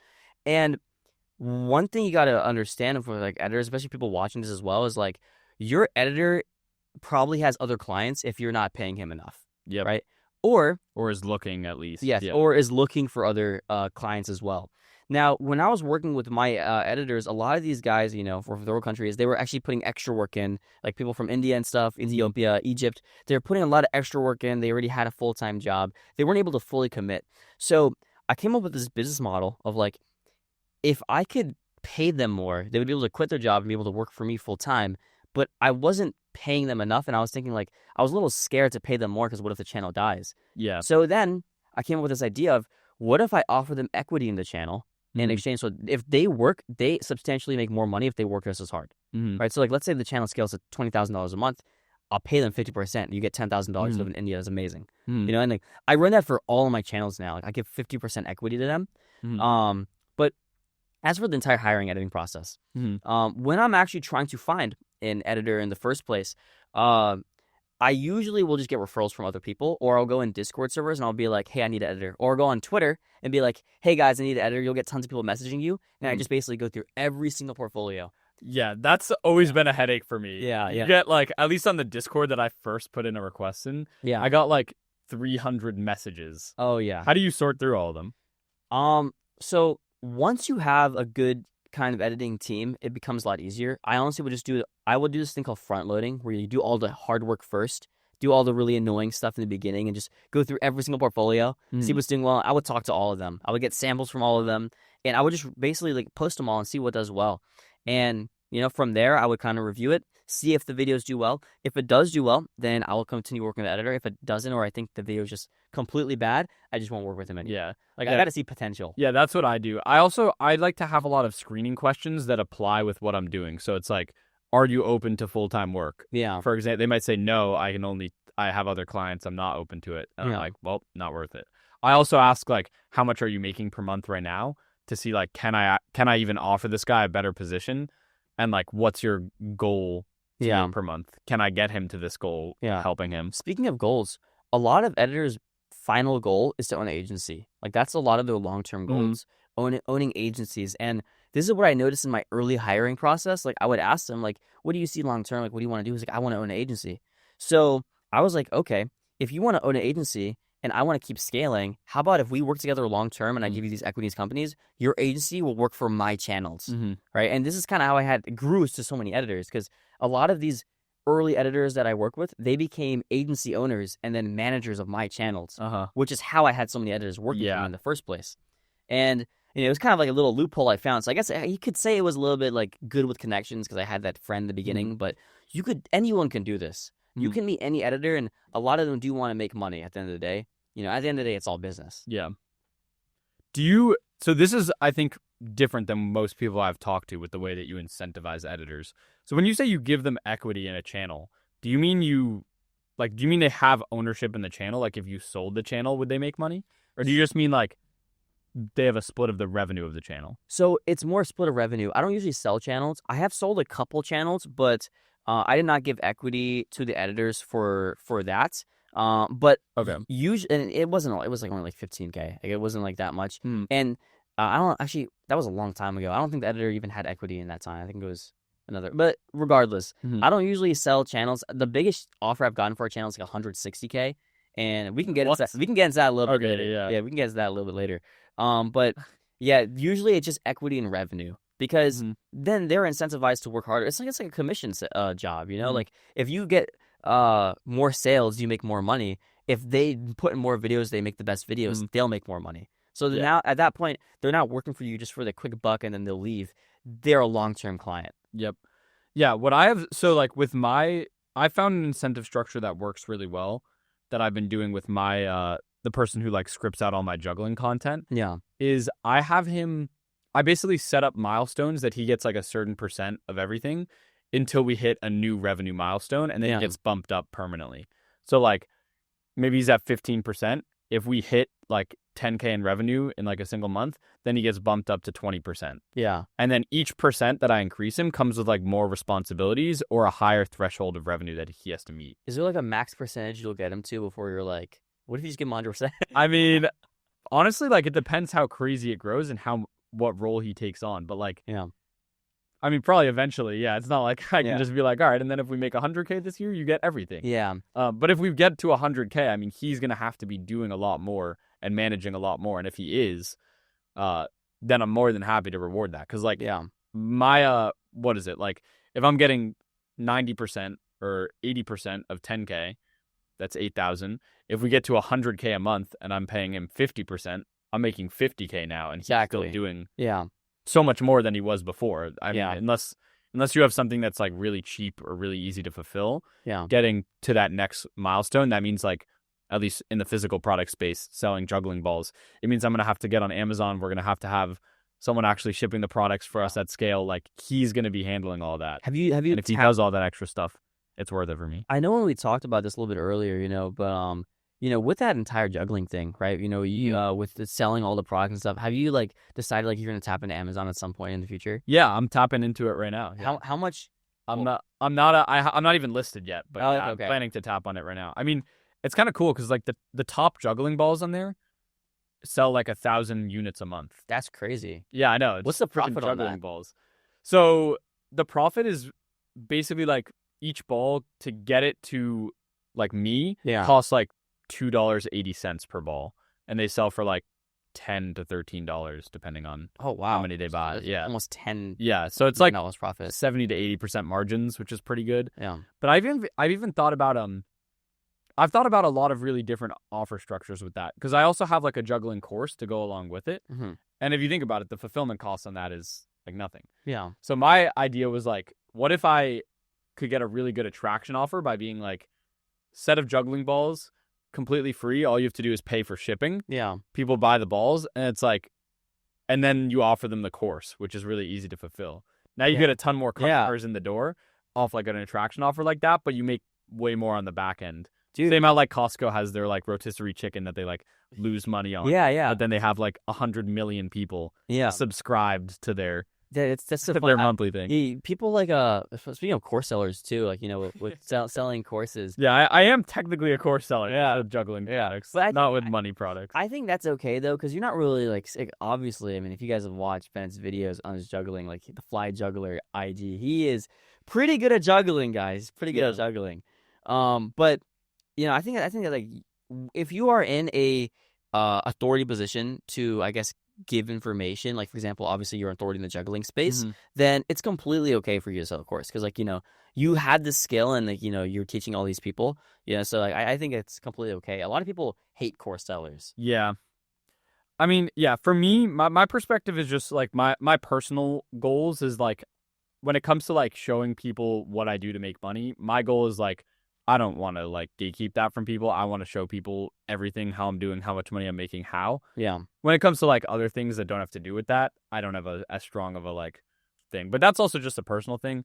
I think you could be in the make money online niche and sell a course and do it ethically. Like for example, you could just sell a course and have a like 100% satisfaction.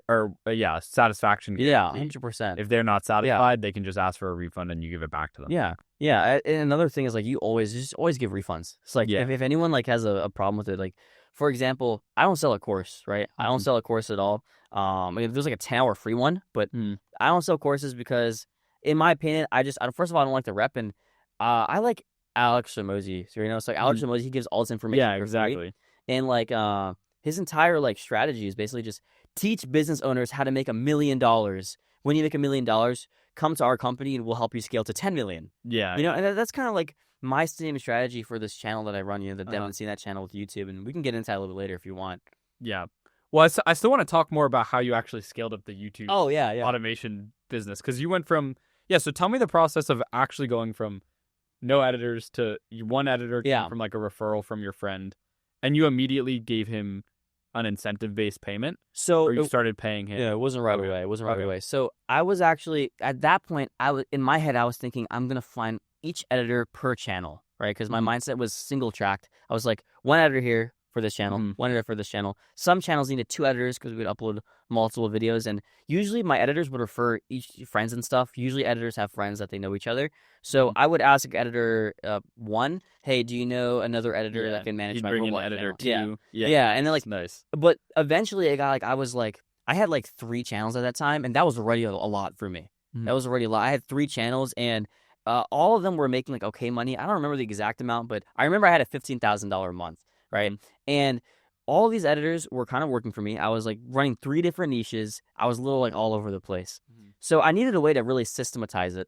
That's when one of my editors, that's when he told me that like I started asking more questions. He said his goal is to have an agency.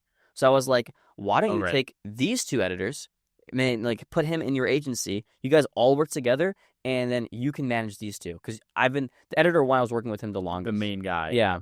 And he kind of already knew the system because I was teaching him this stuff. I almost like mentored him in how YouTube works. So when he's editing, he's not just thinking about, does this look good? He's thinking about, is the retention good here? Is the emotion good here? Am I uploading what YouTube wants here?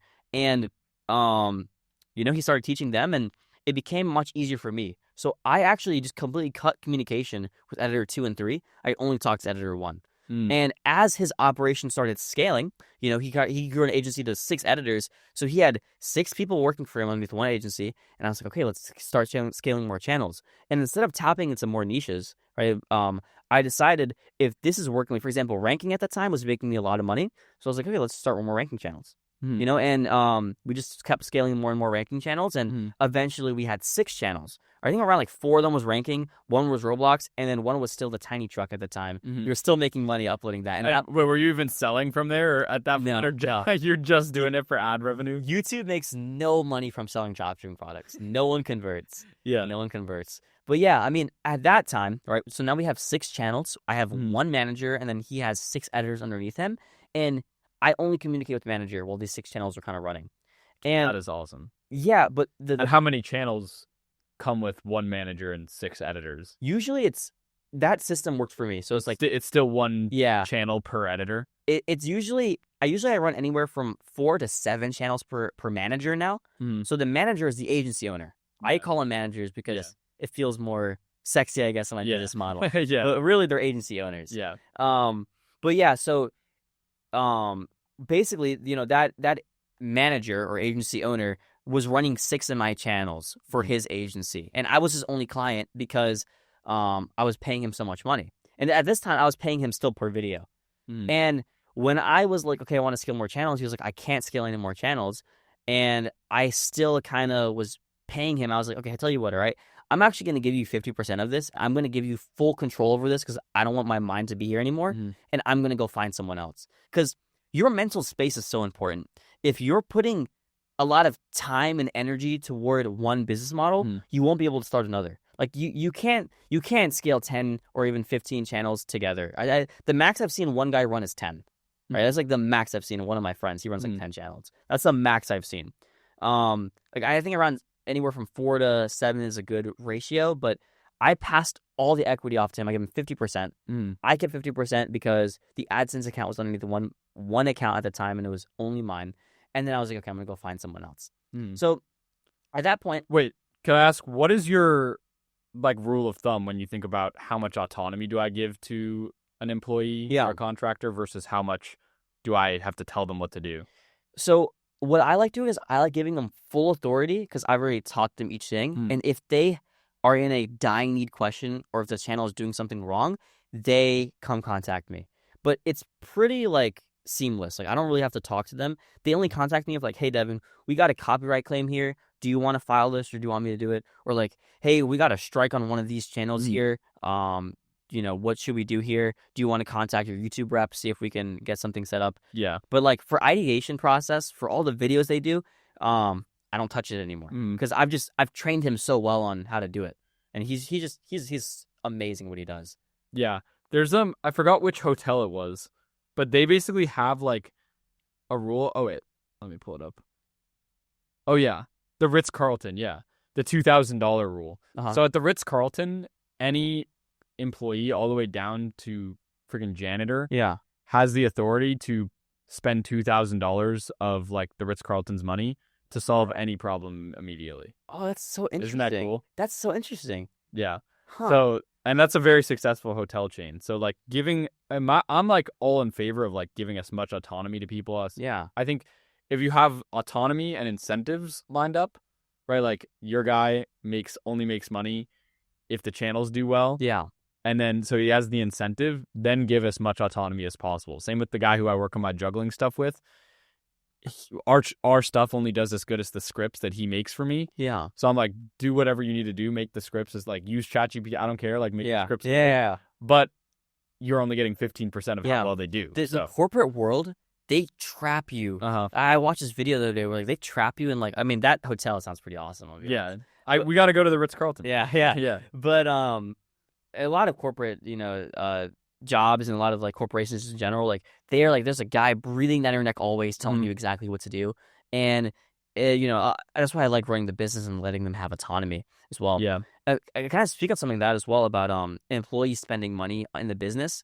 So, of course, editors cost money. Like my manager has to pay his editors as well. So he gets the 50% revenue and he actually pays out of his own paycheck.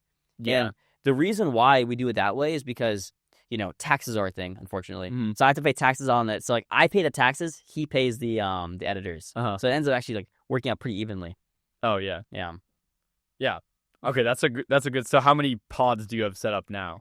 How many? What do you mean like pods? That's in like manager, editor. So What does your org chart look like? So okay, in other words, let me tell you, right? So I'm gonna try to do it with my fingers. okay, I'll imagine the org So chart. I want you to imagine we have one. So you have me at the very top, Yeah. right? And then Which you have creates like a no, I'm kidding. yeah, you get a little pyramid. Yeah, no. No, but actually, it's kind of like that. I'm gonna be honest, but like it's not like a bad thing. Yeah.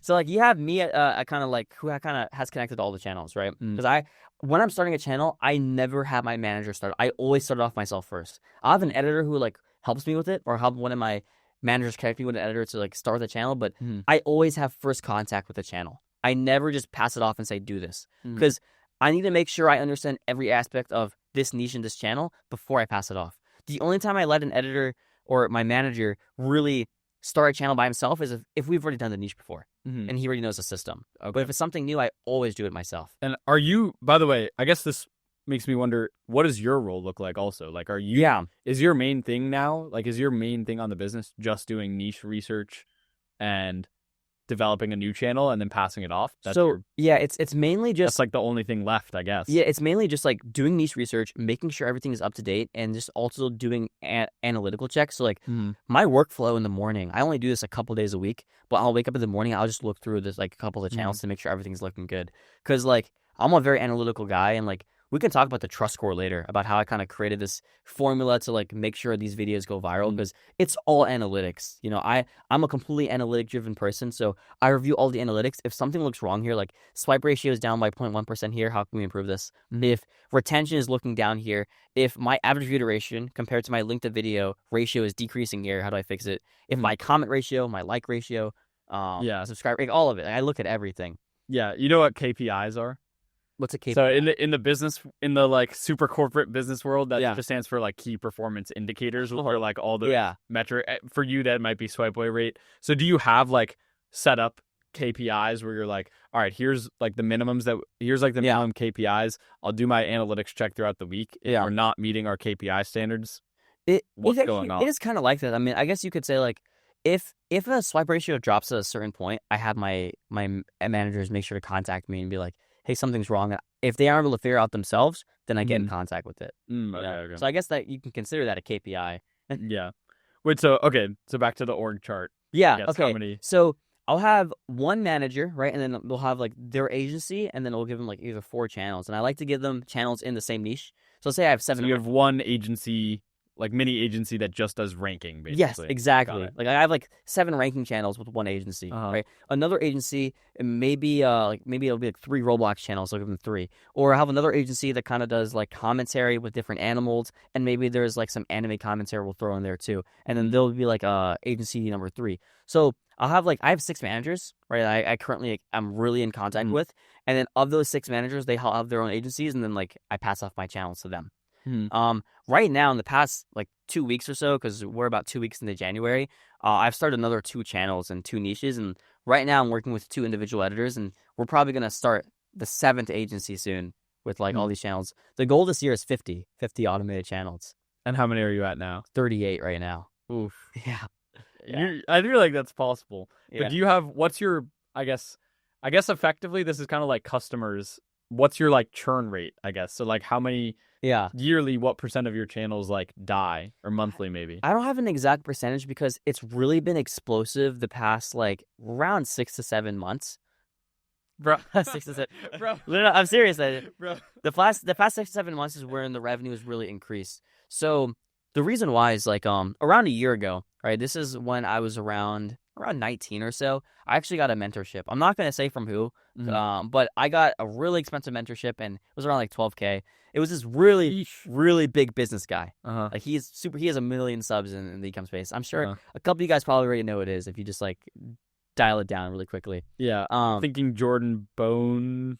It is not him. No, it's not him. I'm not going to say. I'm not going to say it, but it was a good mentorship. It's just that he had some other controversy stuff, which is why I don't want to talk about. Yeah, gotcha. But I actually ended up learning a lot from him. Right, in that mentorship, I learned about like scaling teams out.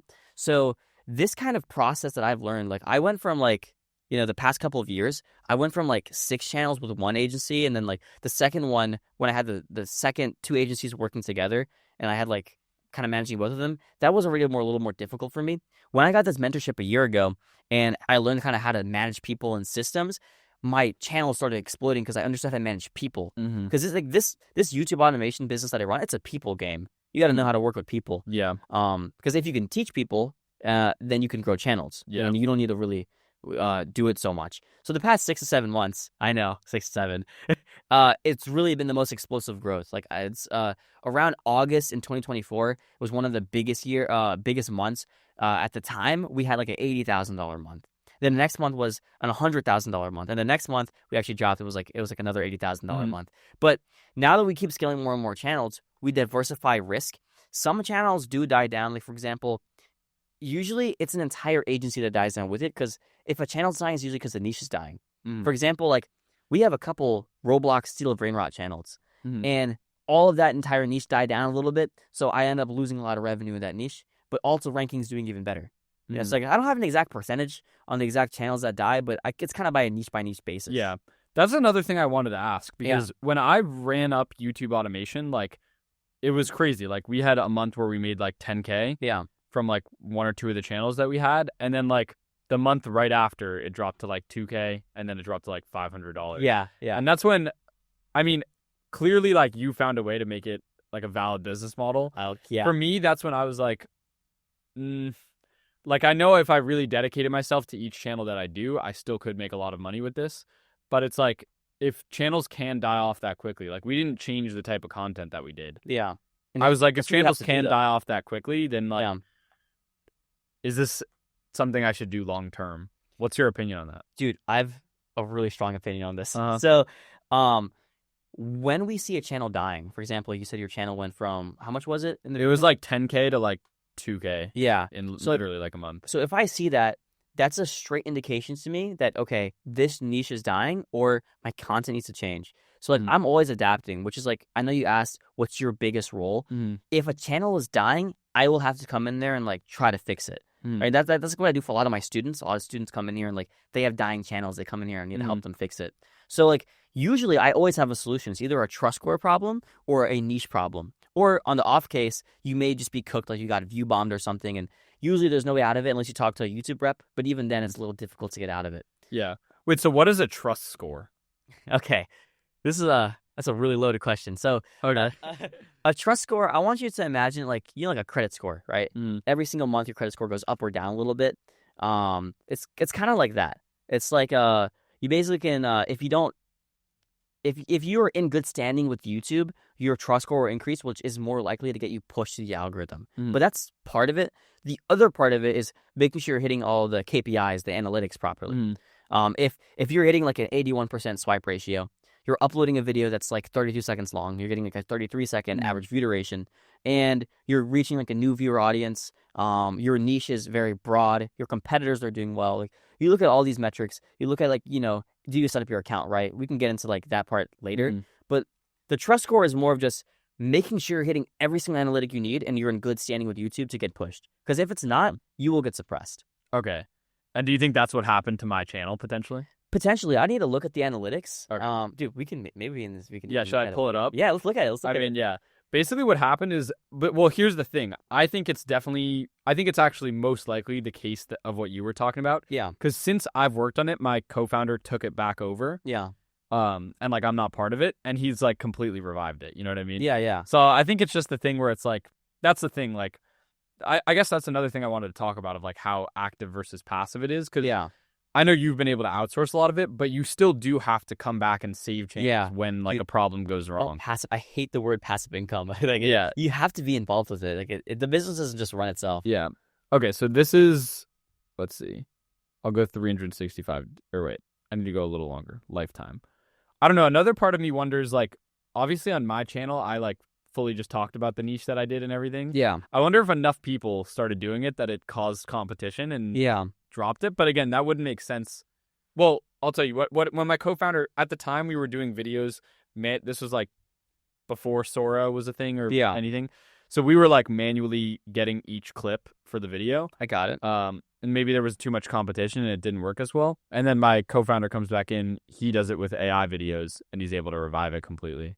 So can I ask you a couple Mhm. questions, and I could actually tell you like Yeah. probably why it died? Yeah, sure. So first of all, that idea of Thanks. that idea of people basically seeing your channel and maybe so many people saw the niche and then it died. That is a very true possibility. That's why I don't show my channels, because there's a supply and demand curve with YouTube, right? Yeah. If there's more supply of content, there's going to be less demand for the individual video Yeah, itself. exactly. And this applies to everything, and even like with AI videos, this is a huge problem right now because with Sora too, like there was this new niche that came out that was like a saving animals niche. And it was like animals like basically giving their baby to like a human while there's like burning fire in the background. Yeah. And this trend like blew up. We had a channel that got like it was like 400 million views in like 28 days. And then How much money did that make? Jesus. the RPM was like around 7 cents. Oh, okay. It wasn't that much, but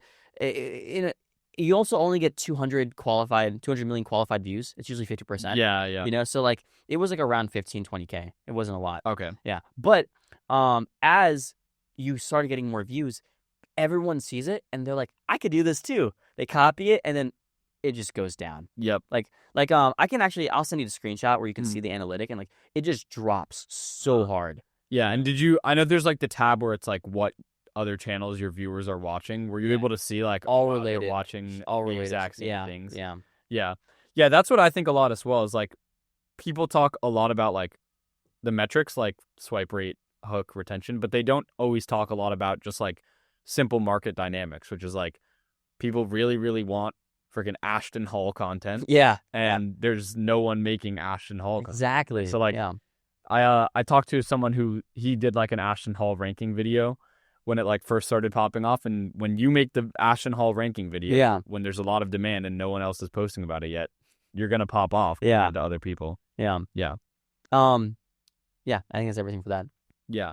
Wait, so that was another question I had about RPM.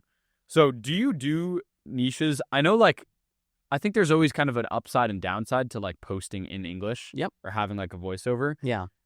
Do you have an opinion about this? Like, should I post videos in English so I get the higher RPM? Yeah. I might reach less total audience. Yeah. Or should I post languageless videos that everyone could watch, but then my RPM is going to be like 0.07? So it really just depends on, like what your business model is. If you only want to run a couple of channels, you can run only English. Like we have 3 anime commentary channels right now that we're running, and each of them are making around $3,000 a month with only around 30 million views per month. So like, the RPM is pretty high. It's like 24 cents on those videos. Yeah. We also have some sports channels. The sports channels RPM is like 50 cents. And we have like one of them. Yeah, it's an OG football niche. So like you basically Wait, what? Yeah. I mean, guys, I've never seen 50-cent RPM. Free sauce. I'll send you a screenshot. And that's for shorts? It's for shorts. Okay. Yeah. So my understanding was shorts RPM was just influenced by what country people are from. Oh, let me tell you all of it. So it's influenced by the country, the age, and the gender. So really? Yeah. So okay. So let's say you're a man, right, in the United States, and you are 50 years old. You probably have a very strong buying power. Advertisers will see that and they will increase the RPM for that individual viewer. My understanding was that that's how it works for long form. Yeah. But I don't know if you've seen like YouTube's video on this. At least the way I thought they described it is that the way it works is like shorts, all of the shorts revenue is compiled into like one big thing. Yeah. And this is how we could get more on this later as well. This is how music royalties work. Yeah. They split the huge pool into one pool for musicians and one pool for shorts creators. Yeah. And you get paid on a shorts creator based on your share of the views. So that's why I was always like, oh, this is great. Because if you target, like Roblox niche can still have like a 25-cent RPM, even though you're targeting like 10-year-olds. Yeah. Because it's just like this and that. Versus like long form, if you make videos about private jets, your RPM is going to be like huge. Yeah. You know what exactly. I mean? So the RPM is calculated by how much money advertisers are willing to spend on that individual video. Like it also it applies to long form as it does to short form. Is this changed more recently? Like in 2025, this is when everything really changed for RPMs. Because like, when I started, bro, I actually like was in the beta for shorts. Like I even like hopped on like a call with people on YouTube. I remember that. Yeah. So when the beta came out, like the RPM was like 1 cent, 2 cents, Yeah. And like it's increased every year. 2025 was the biggest. It wasn't because they increased the pool. It's because advertisers now, like, when they're targeting specific viewers. Like let's say you're an ecom, right? If you're scrolling on YouTube Shorts and you watch ecom videos, I guarantee you're going to see an ecom ad on the Shorts feed. Yeah. Right? And that's because Shopify's also targeting short form as well. So the RPM for those ecom like videos you're uploading, let's say you upload like a Shopify tutorial on Shorts, the RPM will be higher for that. And it's because advertisers are willing to spend more on that video. Yeah. So like back to that football. Yeah. So how does this make the sports niche super high? Yeah. So first of all, Americans always have higher RPM. Yeah. The football, I'm talking about like American football, right? So a white man who was like 50 years old who watches football, they probably have more money, and they see that they are more likely to buy things just on general on the internet. They have more buying power, so because they have more buying power, their RPM increases. Yeah. Interesting. Yeah, so that's why like a lot of like commentary and stuff in English like will help increase RPM. But back to your bigger question of like, what's your thoughts on like language versus non-language videos? Yeah. I want to kind of share a story on this. When I was younger, I was listening to a podcast by MrBeast. This was just when language got released to, you can like basically change the audio of YouTube channels. Oh yeah, like dubbing. Yeah. And we can talk about dubbing later. I know you want to talk about that. But when dubbing just released, he was talking about how he had like 10x his views, and he was already the biggest creator. He 10x his views further, and like because he would have videos from like Japan, MrBeast Espanol, all from France, like, from everywhere. MrBeast in Frances. Yeah. He had languages and everything, and I was thinking like, if language was such a big barrier, like, I remember I was actually playing soccer at that time. I was like kicking the ball around by myself just to clear my head a little bit. I was playing soccer. I sat there and I was kicking the ball. I was thinking like, if language is such a big barrier for views, what if I just removed it entirely, right? I went back home and remember that childhood friend I told you about? I basically talked to him and I was like, what do you think? He was like, hey, what if we could just like communicate our thoughts through like telepathic, like I can't even say it. Through your mind, you know what I mean? You could just give my thoughts to your head. And I was like, well, we can't do that, but the second best way is probably through visual storytelling. So that's when I started like really implementing visual storytelling for all of my shorts, and that's when I started hitting massive views. Like that was my first billion view month. When I started doing that. So in my opinion, I think doing non-language videos is probably better because you make more money when you get more views. Yeah. And it's worth the drop in RPM. Yeah. Just because you can hit such a larger audience. Yeah. I remember seeing all the like, when AI was first coming out, seeing all the like cat stories. Yeah. The animated cat. The AI muscle cat. Yeah, that type of stuff. Yeah. Okay, well, yeah, we covered a lot about YouTube automation. I guess part of me wants to ask now, like, what made you start your personal brand and like what the future of that would look like? So I actually uploaded the first video on that channel, the Deven Run channel, 3 years ago. I had a really big argument with my parents, and I was getting kicked out of my house during that time.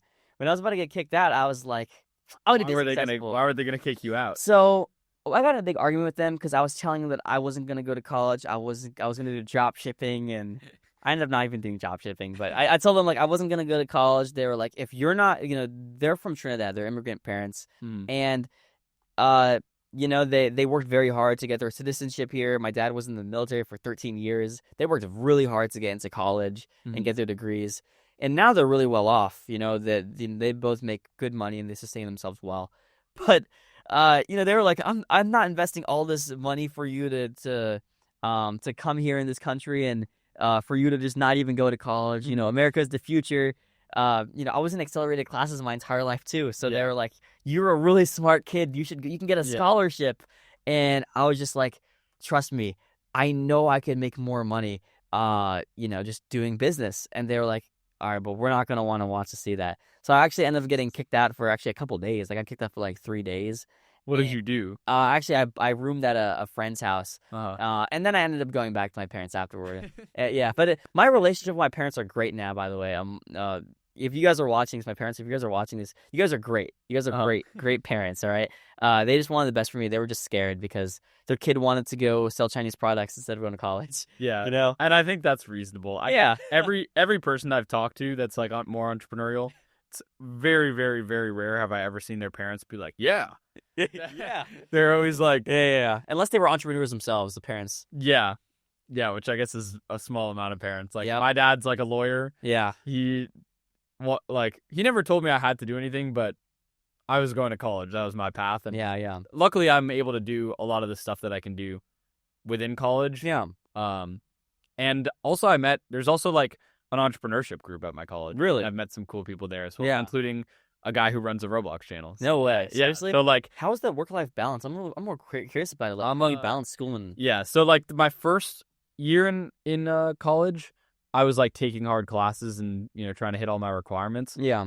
And it was hard to balance. After that, I just cherry picked every easy class that I could, and that's what I do up to this point. Yeah. So like, my schedule this year is going to be like, or this semester, this is going to be my last semester, is just going to be classes on Monday and Wednesday. Wow, that's from like really 10, light. from 10 to 4. That's And like I've cherry picked like the easiest ones that I that's can. like 12 hours of school So- a week. What about homework though? You do a lot of homework? I mean, not with the classes that I have, Oh. and with AI, we got multiple. Oh yeah. Dude, speaking of like homework as well, when I was in high school, man, I took all APs for my last 2 years. Uh-huh. I took all APs, and we're in STEM. If you guys don't know what STEM is, it's science, technology, engineering, and math. It's like a lot of people don't know what it is. It's like an advanced, like, I guess, program for more people who want to be engineers. Yeah. And I was in it since 4th grade, like all the way up to 12th. So like, I was kind of required to take all these APs, and I wanted time for YouTube. So I would actually pay people to do my work for me. Yeah. Yeah. See, that's entrepreneurship. Yeah. I always dreamed of like going to school and then like the assignment. This is what I think the dream assignments would look like.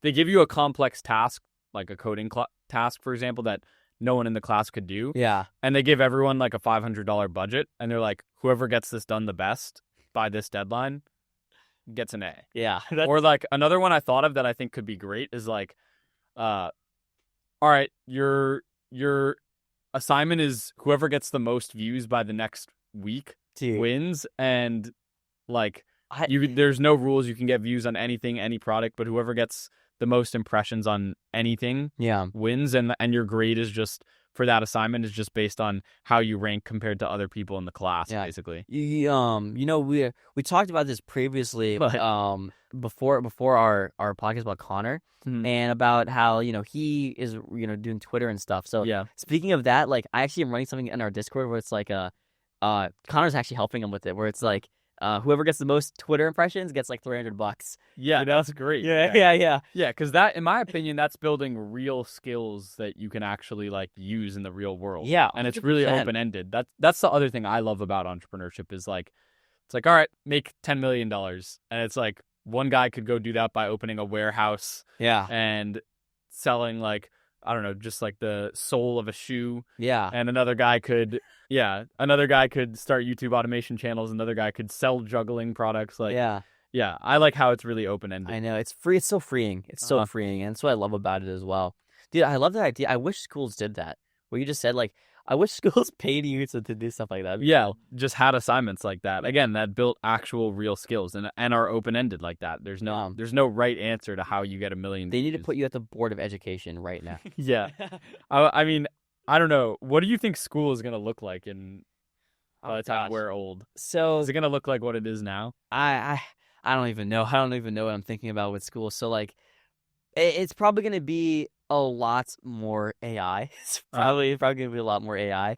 I can imagine that there's gonna be a lot more people learning how to manage like managing roles in schools, because I feel like the AI is gonna take a lot of really like grunt work. Grunt work stuff. So like, I feel like we're gonna have to learn how to manage. Yeah, there's not gonna be coders. There's gonna be like coding managers. Yeah, exactly. Yeah, I agree with that. Yeah, I think yeah, dude, it's really interesting.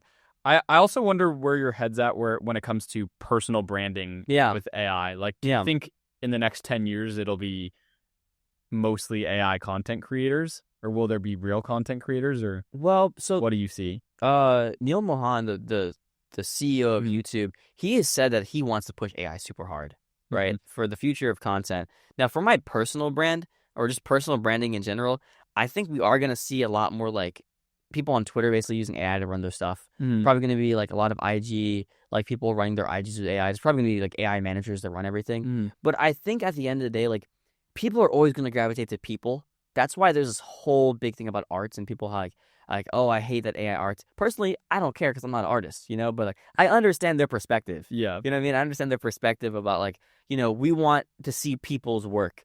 And I think people are going to gravitate to that. Like, for example, an AI Disney movie compared to like, you know, a Disney movie like 10 years ago where it's like, I don't know, like Mulan or something like that. Like, it's just so different. You know, you can feel the difference. I don't know if you've talking about Disney movies, but I really haven't felt anything with Disney movies recently. I don't know if you watch Disney movies, but like, I don't know which I've watched recently. yeah, maybe that's why, because you just don't remember because Yeah, exactly. they're not impactful. Yeah, Yeah. true. Yeah, I mean, I talked to my dad about it, and he, you know what he told me I thought was pretty funny? Yeah, He was like right now, like a good personal brand or a good content is like a really big thing, but it's gonna become like big boobs. So like before like screens and like OF and everything, like yeah, that was genuinely something special. yeah, Now it's like super sensationalized. You like find it immediately, like. yeah. And I wonder if it'll be the same thing with personally branded content, or it's just like there's a million people with personal brands. But I don't know. At the same time, I kind of was already expecting that by this year there would already be less and less human generated content. Yeah. And there is less, but I still think personal brands haven't gone anywhere. Yeah. Honestly. I was talking to my girlfriend about this, and she was basically talking about like her, you know, she basically scrolls on TikTok and like she'll see like random videos of like girls who are just AI, just straight AI videos of girls dancing and stuff. And she's like, Devin, you can make money from that. I'm like, I'm not gonna do it. It's unethical. You know, it's unethical. I'm not gonna do it. But if people are already not able to tell now, in the future, it's gonna be way worse. Yeah. I wonder if there's gonna be AI podcasts like this. Yeah, well, there already are, like, there's already websites that, wait, oh my God, I thought of a beautiful SaaS product for you. There's websites right now that basically can take a topic Yeah. or take a YouTube video and then convert it into podcast format, because some people would just prefer that format. So, like, let's say it's just you talking about YouTube automation. It would be like, it puts two people in a conversation and puts someone actually responding to, like, questions. Yeah. So it feels like a conversation. That's a crazy SaaS. Speaking of SaaS as well, I mean, I'm going to be honest. I'm kind of making something kind of similar. Not exactly. Actually, I have a dev I'm working with right now. I'm not going to like talk about it in detail because I want it to be a cool launch. And stuff. Yeah. But like this SaaS that I'm working on, I'll show you later. But like this SaaS I'm working on, it's going to be amazing. It's going to be like a TrustScore equation. It's going to be like vidIQ combined with TrustScore. And then it's also going to be able to generate like any type of content, like ranking. It's going to be able to generate commentary. It's going to be able to generate like any type of like AI video. It's gonna be able to generate all of it, but it's gonna be doing the long form and short form. Like it's gonna be able to do both. It's gonna be a pretty cool tool. I'll show you later. Yeah. Wait, do you run any long form channels? I also was curious about that. So I don't personally run any. I'm gonna be straight. I don't personally run any, but I work with a lot of long form channels to help their short form scale to help their long form grow. Oh, okay. Yeah. Do you notice? I've seen different opinions on like.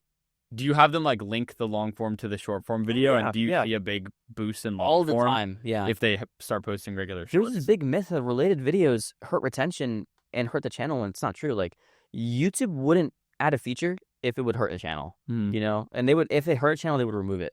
But if you do it the right way, like related videos are overpowered. I use it all the time. What's the right way to do it? So when you have let's say you upload a long form video like this, right?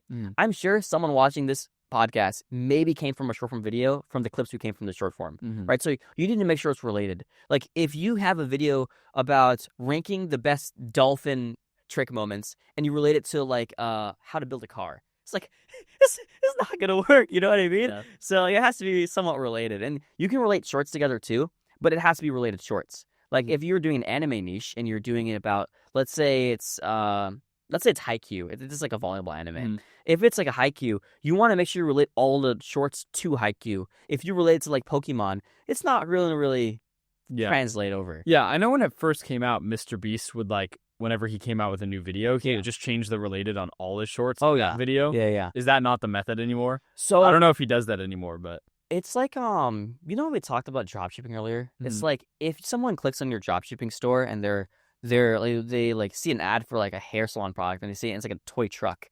Like they're not gonna want to buy it. It's like it's the same thing with like related videos as well. It's like they need to have intention when they're clicking on that. Yeah.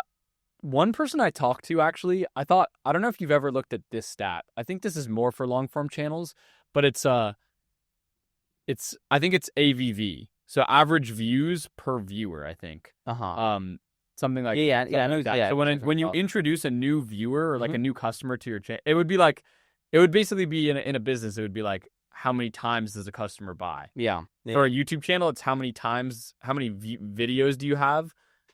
How many videos does a new viewer who comes to your channel actually watch? Yeah. And he was like heavily focused on optimizing for that single metric. Yeah. So he would like always have related videos or like part twos or like have his call to actions in his videos would be to watch his other videos. Yeah. Instead of having like an really integration to like a product, his integration would be watch my other video about this subject. There's actually the exact metric in YouTube for that we were talking about.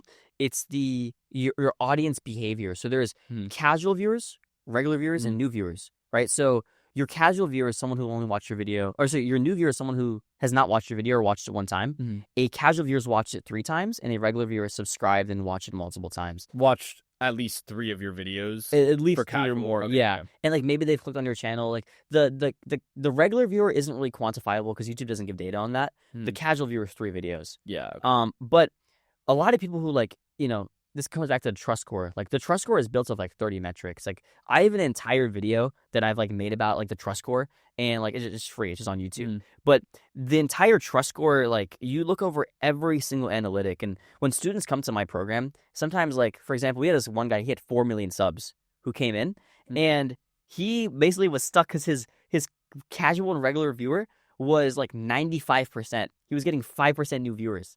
So he was so stuck here, he couldn't scale out. And what we had to do is we basically had to like maximize the shorts, which is why like view maxing on shorts is so it's a solution. I look-y think MrBeast is encountering this problem as well. Yeah.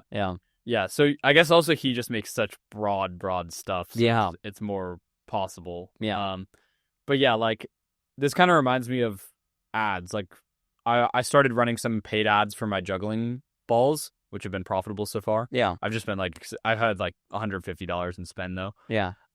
And I think like right now I'm probably at the stage where it's just like, just convert, like find warm buyers, send them an ad, try to get a conversion. But as you scale, you can't do that anymore. And you need to hit all 3 of those layers. Continuously. So you need to hit cold traffic to make them problem aware before you can actually get them to like warm traffic and then get the conversion. Exactly. And you do different types of ads for each type of for each layer of customer, basically. When you said the 3 traffics, are you talking about, you said cold traffic, and you're talking about the other 2 as like organic, right? No, I meant 3 layers of awareness. Okay. In the same ad campaign. So right now, if you have low spend or you're just starting, those people's strat is just throw out an ad and try to get conversions. It'll probably get served to like warm people. What's your plan on scaling? Are you trying to? What's your plan? Yeah, I mean, I want to scale it out as much as I can. When I get back to college and I can record more, I'm probably gonna make a bunch of like specific ads for my juggling stuff and see how it works. Because again, I spent like $100 on like my first campaign, and it made back like $207 in profit. So that that just brings a smile to my face. That's pretty good CAC, bro. Yeah, exactly. So I'm like, all right, maybe I just spend more money here. Yeah. Eventually, you'll hit a ceiling though, and that's what I'm saying. You'll get people who, instead of only targeting the people who are like ready to buy juggling balls, it'll scale to a wider audience. People who are like maybe interested in skill toys. And so then you have to make one cycle of ads to get them interested in juggling. And then a second cycle of ads to then try to actually make the offer. Have you thought about reading Alex Ramose's 3 books? Have you read them? I've read them. Yeah. So like all the traffic, dude. The getting like leads to organic, and then paid ads. Like for anyone watching this, if you don't know what we're talking about like if you are trying to scale any type of product up, you should probably either do organic first. If you have money, you could do paid. But you do organic, paid, and then like usually it's either through referrals, affiliates, or just word of mouth.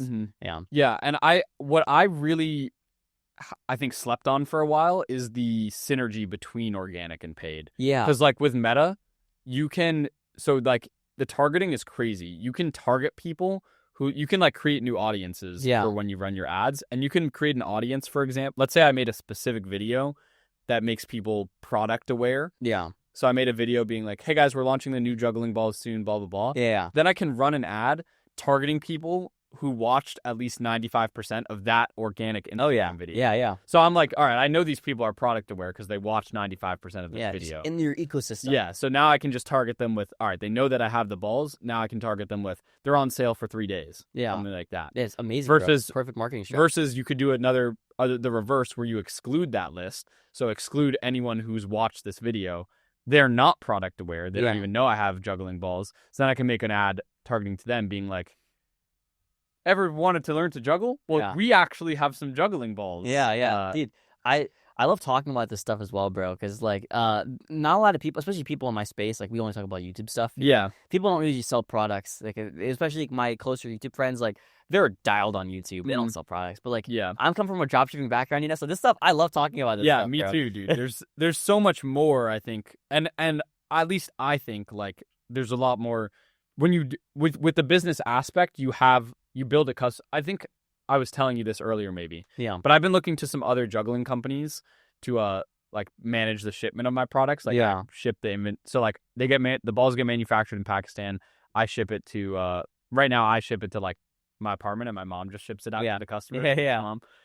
But eventually we need W mom for sure. But we need to scale past that for sure, and like. That's where I need an actual person to handle fulfillment. Yeah. So I talked to some other juggling ball or I guess skill toy. And like they have like there's this one site called Yo-Yo Sam. Yeah. They have like yo-yos, juggling toys, all this stuff. And yeah, he was like, I send out an email and it makes like $20K. Dude. And I'm like, yeah, if you're in business for a while, that's crazy. Yeah, and like what I like about that too, compared to like YouTube, is like I think you're building something like really, really with good enterprise value. Yeah. Because if you have regular customers that you own the product, you own the ways that you get new customers, and you have all their emails. Like, and you have regular buyers that recognize your brand. Yeah. Like, that's something that I think long term is like sellable. Yeah. Because YouTube, I feel like you can liquidate. I mean, probably you are probably at a circumstance where you probably could sell it, but there's still a good amount of suffering from like you still have to fix channels when things go wrong. Yes. Yeah.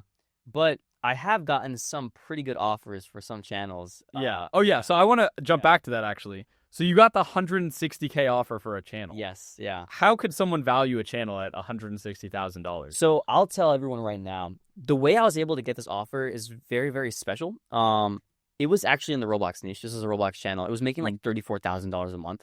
Now, the only way someone will want to buy your channel, usually it's not going to be from the ad revenue you're getting. It's actually from the amount of views they can get and how they could sell to that audience, right? So like, at that time, that channel got like 650 million views in 1 month, right? So I basically had a person who reached out to me. He owns a really big Roblox game. He made like $15 million. Okay, so he's using it to promote it. Yeah, so he wanted to get access and own that channel to promote his game.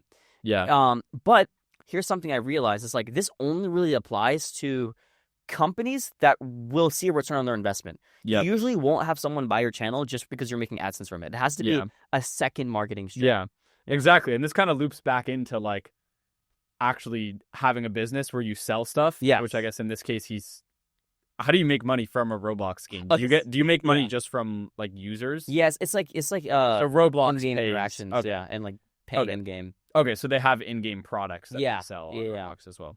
Well, yeah, I heard of or I know the guy who runs this channel, Income Infinity. Yeah. And it's like, if you guys have ever seen a MrBeast podcast clip, it's this motherfucker doing like all these MrBeast podcast clips. But yeah, he got an offer from like someone at MrBeast's thing to just buy the channel. Yeah. And it's like probably either they want to like control his reputation or something. I see. And yeah, like, but the value comes from someone. It's rarely, I think, from someone who just wants AdSense. It's from someone who has like a specific application of it. Yeah, exactly. I mean, you will get offers for some like for example, like I've had a channel, the highest grossing month I've had on one channel was 40K, right? And like I'm sure I could have probably gotten like maybe a 50K offer for that channel, but like the growth is so short term for YouTube, and a lot of people don't know how to run it. Like they won't really offer that much. Yeah. The highest offer I've gotten though is 160 for that channel. Yeah. I've gotten. Did you sell it? No. Why not? Because I want to start my own Roblox game. Oh. Yeah. Okay. Because I actually have a lot of big Roblox channels in the entire niche. Yeah. So because we have a lot of bigger Roblox channels, I'm completely okay just starting my own game and making money from that as well. And also, That's a method, dude. yeah. This is like the Fortnite maps. Were you around when this went? Yes, like, I was. super crazy? Yeah. Were you in on this? Or? I wasn't in on it because at that time I was actually just focusing on Roblox, you know. Uh-huh. And you know what's crazy as well? I don't play Roblox. I don't know anything about Roblox. I just know what does good and what does bad. Like I don't know anything how to play any of the games really. I have no idea. Seriously, I had no clue how to play Roblox. But yeah. Also, He's lying. He knows how to play. Guys, I told He's like, I don't know how to play Roblox. Meanwhile, when you get back home, no. I don't even know this game. Losers. No. It's good to understand the game though, like for like content purposes. But really, I don't play it. Yeah, I solely research it for content. Yeah. That's the only reason I ever go on Roblox. You know what's crazy? I was talking to Preston when we were driving here. Me and him are here together, and when we came here, we were talking in the car about how a lot of people like our age, like we're making pretty good money for our age, Yeah. And like a couple of 20 years ago, being a 20-year-old making like over 6 figures like in a month would be impossible. Dude, I know. We're so lucky. I talked to my dad about this. I also have another question. Do you like talk to people who are there a lot of people in your network that aren't like entrepreneurial? Maybe like from your family or like that you know? Actually, my network is very small, but like my day ones, I never switched up on them and they're not entrepreneurial. Yeah, exactly. So same for me. I went to like a private high school. Funny enough, like the only 3 people who went there that I know that are doing like pretty entrepreneurial things or are not planning on going like a normal job route. Yeah. All didn't make it to the end of high school and went to like a boarding school. Yeah. All 3 of them are doing entrepreneurial stuff. You said everyone else was doing like pretty. I mean, I'm not like super tight with them. Yeah. Like everyone else that I know that went to that high school pretty much is going like down a pretty traditional path. Yeah. A lot of them are working jobs that they don't like. A lot of people in college are doing the same thing, just working a high paying job that they don't like. And so I asked my dad, I was like, at least for me, like looking at it from my perspective, I don't know, maybe I had like a lot of luck on my side or something, but I'm always going around asking people, I'm like, how are you just accepting that? Like, I know so many people that are like, they're just becoming a lawyer because like they need something high paying and they're putting in like 60-hour weeks. They hate it like so much. And I'm like, dude, like, why don't you try doing something that you like? Just try it. Or like, try it, but they don't even try. Yeah, so like that's my experience with like most of the people that I know in person. And so I'm always like asking like, how can you not be like doing this? How can you not be thinking like, like how can you be like, so in New York, right? New York City. So like my friend has like a job as like a paralegal. Maybe makes like 120K, but like again works like 60 to 80 hours a week. That's all. Is in the office all the time. That's a lot. Works on weekends, like, and like works overtime pretty much every day. Hates it, and then it's like taxes in New York City on that. You get down to like 80K. Yeah, probably take home after tax. Then it's like expenses. Rent. Yeah, he pays like 5K a month in rent, 4 to 5K a month in rent. It's like nice barely have any. Yeah, it's pretty nice actually. Okay. But you barely have enough money left over at the end, and it's like, and you're doing something you hate. And so for me, I'm like, how are people doing this? Like, how? And so I asked my dad, I'm like, did anyone like at least try to do something? And he was like, what do you mean? When I was in college, like, what were you gonna do? Yeah, there was no internet. Yeah, there was no internet, or there was internet, but there wasn't like become a TikToker. Yeah. The opportunity now is just it's so lucky. Like, so freaking lucky. When I was in my class, right, before I graduated, that was like around 2.5 years ago now. I actually did this exercise where I went to every single student because my class was pretty tight. We had like 48 kids in our STEM class, so graduating STEM class. So when we graduated, I actually went and interviewed every one of them just for me personally to know, like, hey, how much money do you want to make like in your life? Like what's gonna be your best year? And there was these kids who were going to Harvard. Like these guys were going to really, really good schools, and like the max number I heard was like $400,000 in a year.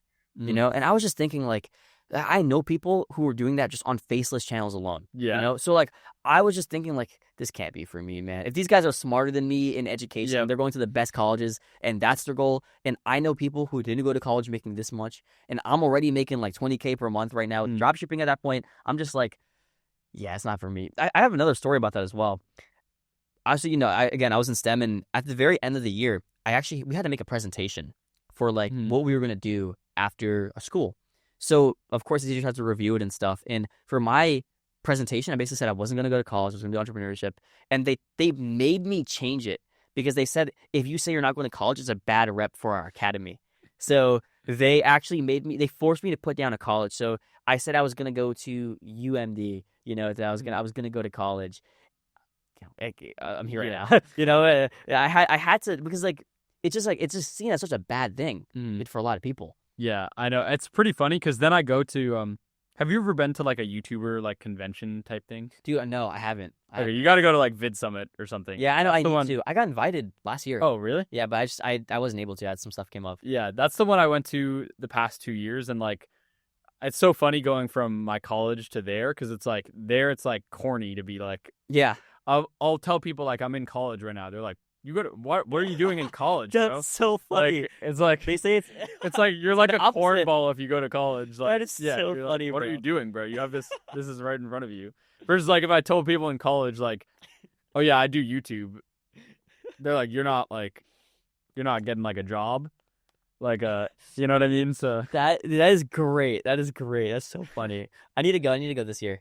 Yeah, dude, we should both go. Yeah, it's a lot of fun. Like, yeah, I was just around juggling. I saw a bunch of like YouTube automation people there as well. Yeah. I don't know if you know Eddie and Adavia. No, I don't know. I don't know him. That was actually, that loops back to the beginning of this podcast. That was one of the first people that I was like, I thought I had solid evidence that he like scammed someone. Yeah. And then I approached him and it ended up being like just a huge mistake. Yeah. And like I felt terrible. And then I see this dude in person. I'm like, bro, I am so sorry. Like, I like was trying to be like the police, and like I need to do, if I'm gonna do that, I need to do like all my investigating. You know stuff. What's so funny as well? It's like the people on Twitter who like will still try to target me because, you know, I look Indian, you know, and I'm not, but like they'll target me because I look Indian, even though I'm Trinidadian. Like they'll say, "Oh, look, another Indian scammer. We got him, guys." Yeah. You know. And then what's funny is that actually exposes more people to just hear about me, and then that ends up getting them to watch my videos, and then we just end up helping more people in our program. Yeah. You know?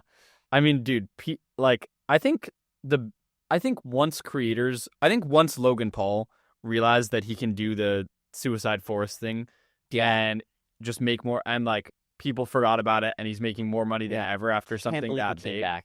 It's always my inspo. I think people, when something like that happens, less like people can look at that and be like, "Holy crap!" Like I can do anything. Like as long as it gets me more publicity. Yeah. Like I'm just gonna make more money. Yeah, it was like when I was dealing with all that stuff with like all the beef, bro. I was thinking about like, well, Logan Paul did this and he came back, so I'll probably be okay. Yeah, and he came back making way more money than before. So yeah, that's the crazy thing. Yeah, you gotta like make the beef crazier than it is. You gotta, dude, we gotta start another beef right now. Yeah, facts, bro. What the fuck, dude? Yeah, yeah. Wait, I want to come back to.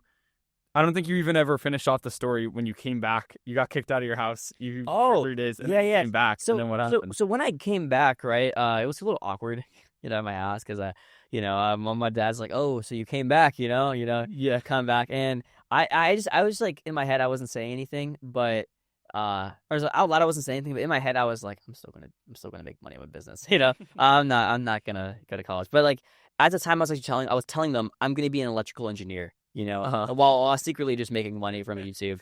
And then, you know, I actually told him right before I came to this pod, you know, because I don't really go out and stuff, meeting other people. Yeah, but people ask me for day in the lives.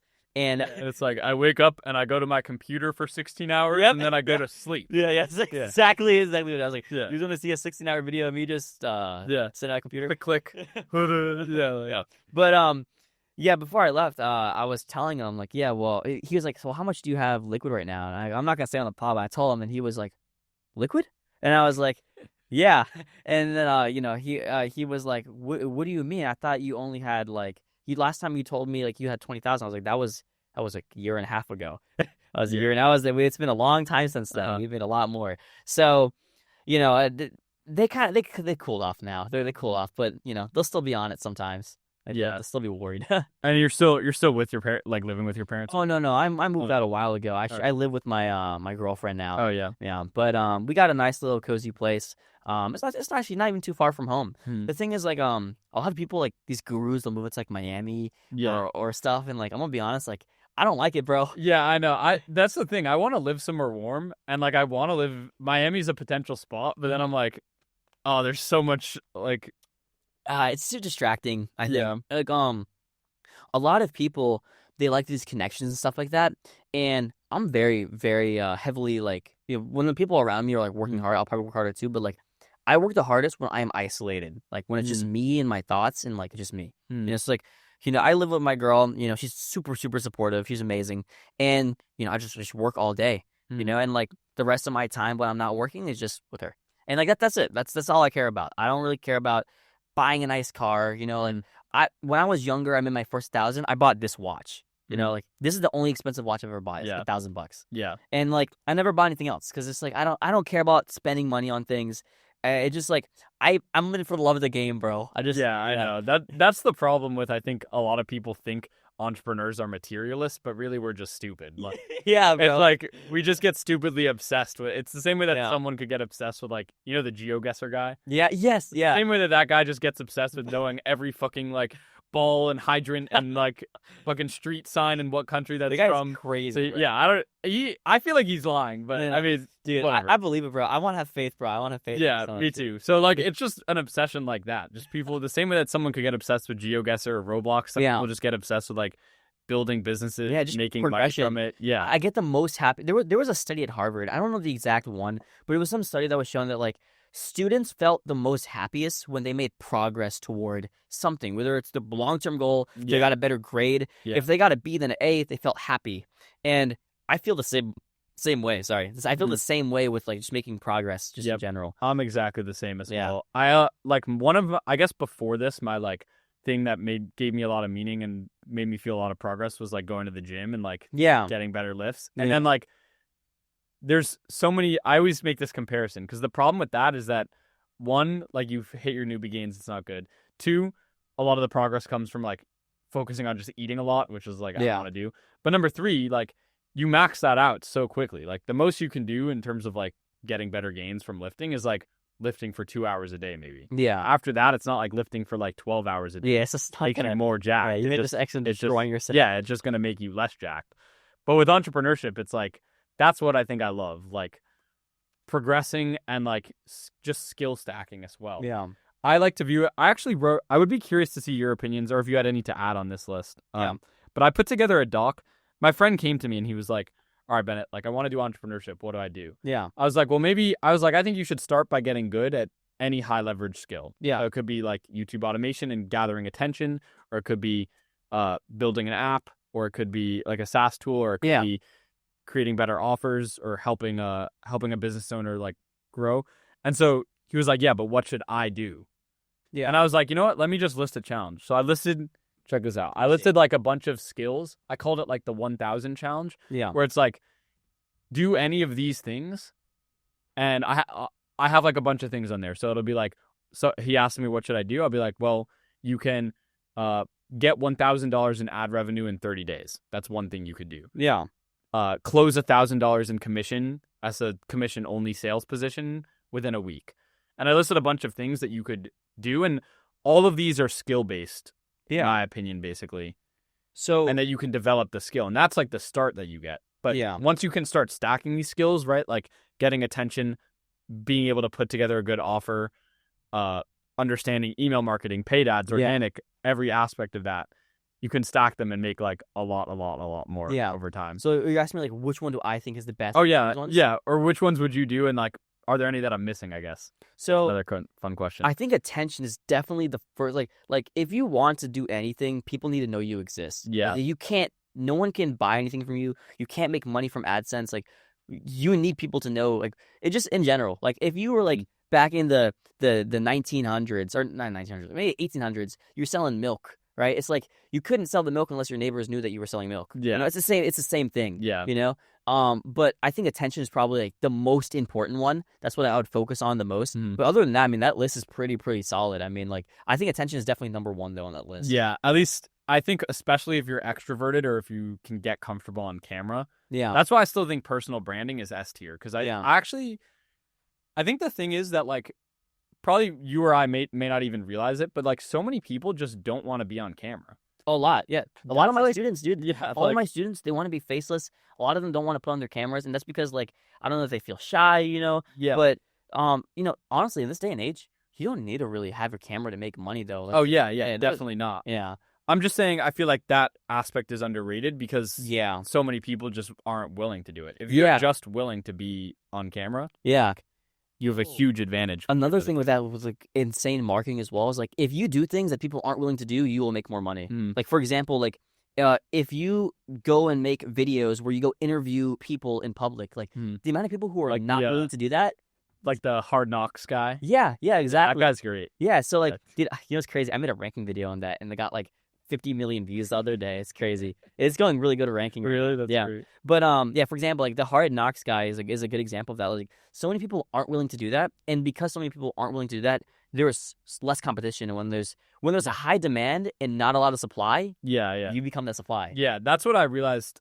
Because I was talking to my dad about this too. Because like the guy I have working on my juggling stuff, and I'm sure same with in your case, like you're doing way less of the work when it comes to your automation channels, but are making way more of the money comparatively to, like, let's say one editor. Yeah. And some people get really upset at the fact that like there can be that much discrepancy. Yeah. But I think it just comes down to basically either controlling demand or controlling supply. Yeah. So like with my juggling channel, the reason that there can be a discrepancy like that is because no one else has the demand to sell juggling balls. Yeah. Like I do. Yeah. Or probably some do, but eventually no one will. No, yeah, because like you're and so if I control the demand, then people have to agree to my terms, basically. Yeah. Until they can generate their own demand. A monopoly. Yeah, and it's like it reminds me of UFC. You know about UFC? You know, like who Conor McGregor is? Yeah. So like he fights in the UFC. Yeah. There's all these other fighters, and they maybe make like $10K per fight, even though they're like near, like very close to the title. Yeah. But Conor McGregor would make like millions per fight. Yeah. And it's because you know him, you don't know any of the other UFC fighters. Exactly. He has the monopoly on attention, basically. So when he goes to fight, he brings in so much money for the UFC, he can just control what that is. So like the same thing applies for like my channels and stuff is like that's my goal. Like actually that's my goal for scaling channels. Like usually what I do is like let's say I'm in ranking, right? I'll scale like you know how on you can put this analytic up if you want. When you go to your channels your audience watches, it usually shows 5 channels, right? So my goal is to like basically when I start a niche, I want to be all 5 of those channels for like everything and just have the entire monopoly. Like a lot of the ranking channels that people are probably watching have seen, like you've probably seen one of my channels before. Yeah. Because like I just control the ranking niche. You know what I mean? Like, the ranking is really good. And a lot of my students who get in, like I put them on ranking. Or if they want to scale another channel, I put them on another. But I really it's like the monopolizing is it's fun, bro. It's fun. Yeah, it's fun controlling everything. Yeah. I think if you monopolize Roblox and then you have your game with it, dude, that would be sick. Yeah. Is that's your big long-term vision with that side of the channel? Okay, for that channel, yes. For that channel, yeah. But long-term vision just in general, I mean, I don't know, just scaling as much as I can. Domination. Yeah, we can get into a little more later if you want. Yeah. And to end off, I guess, where can people find you if they want to work with you or join your Discord or whatever? Yeah, I mean, my YouTube channel is just Deven CNAT. It's Deven, not IN, and my name's spelled a little bit weird. And then, if you want to actually work with me individually, you can apply down below. And also, we have a free boot camp. It's like 10 hours long, completely for free. And you guys can click on it in the description. Yeah, I think it's for everything, bro. Awesome. Sick. Devin, thank you for joining me. Thank you for having me on, man. I appreciate it.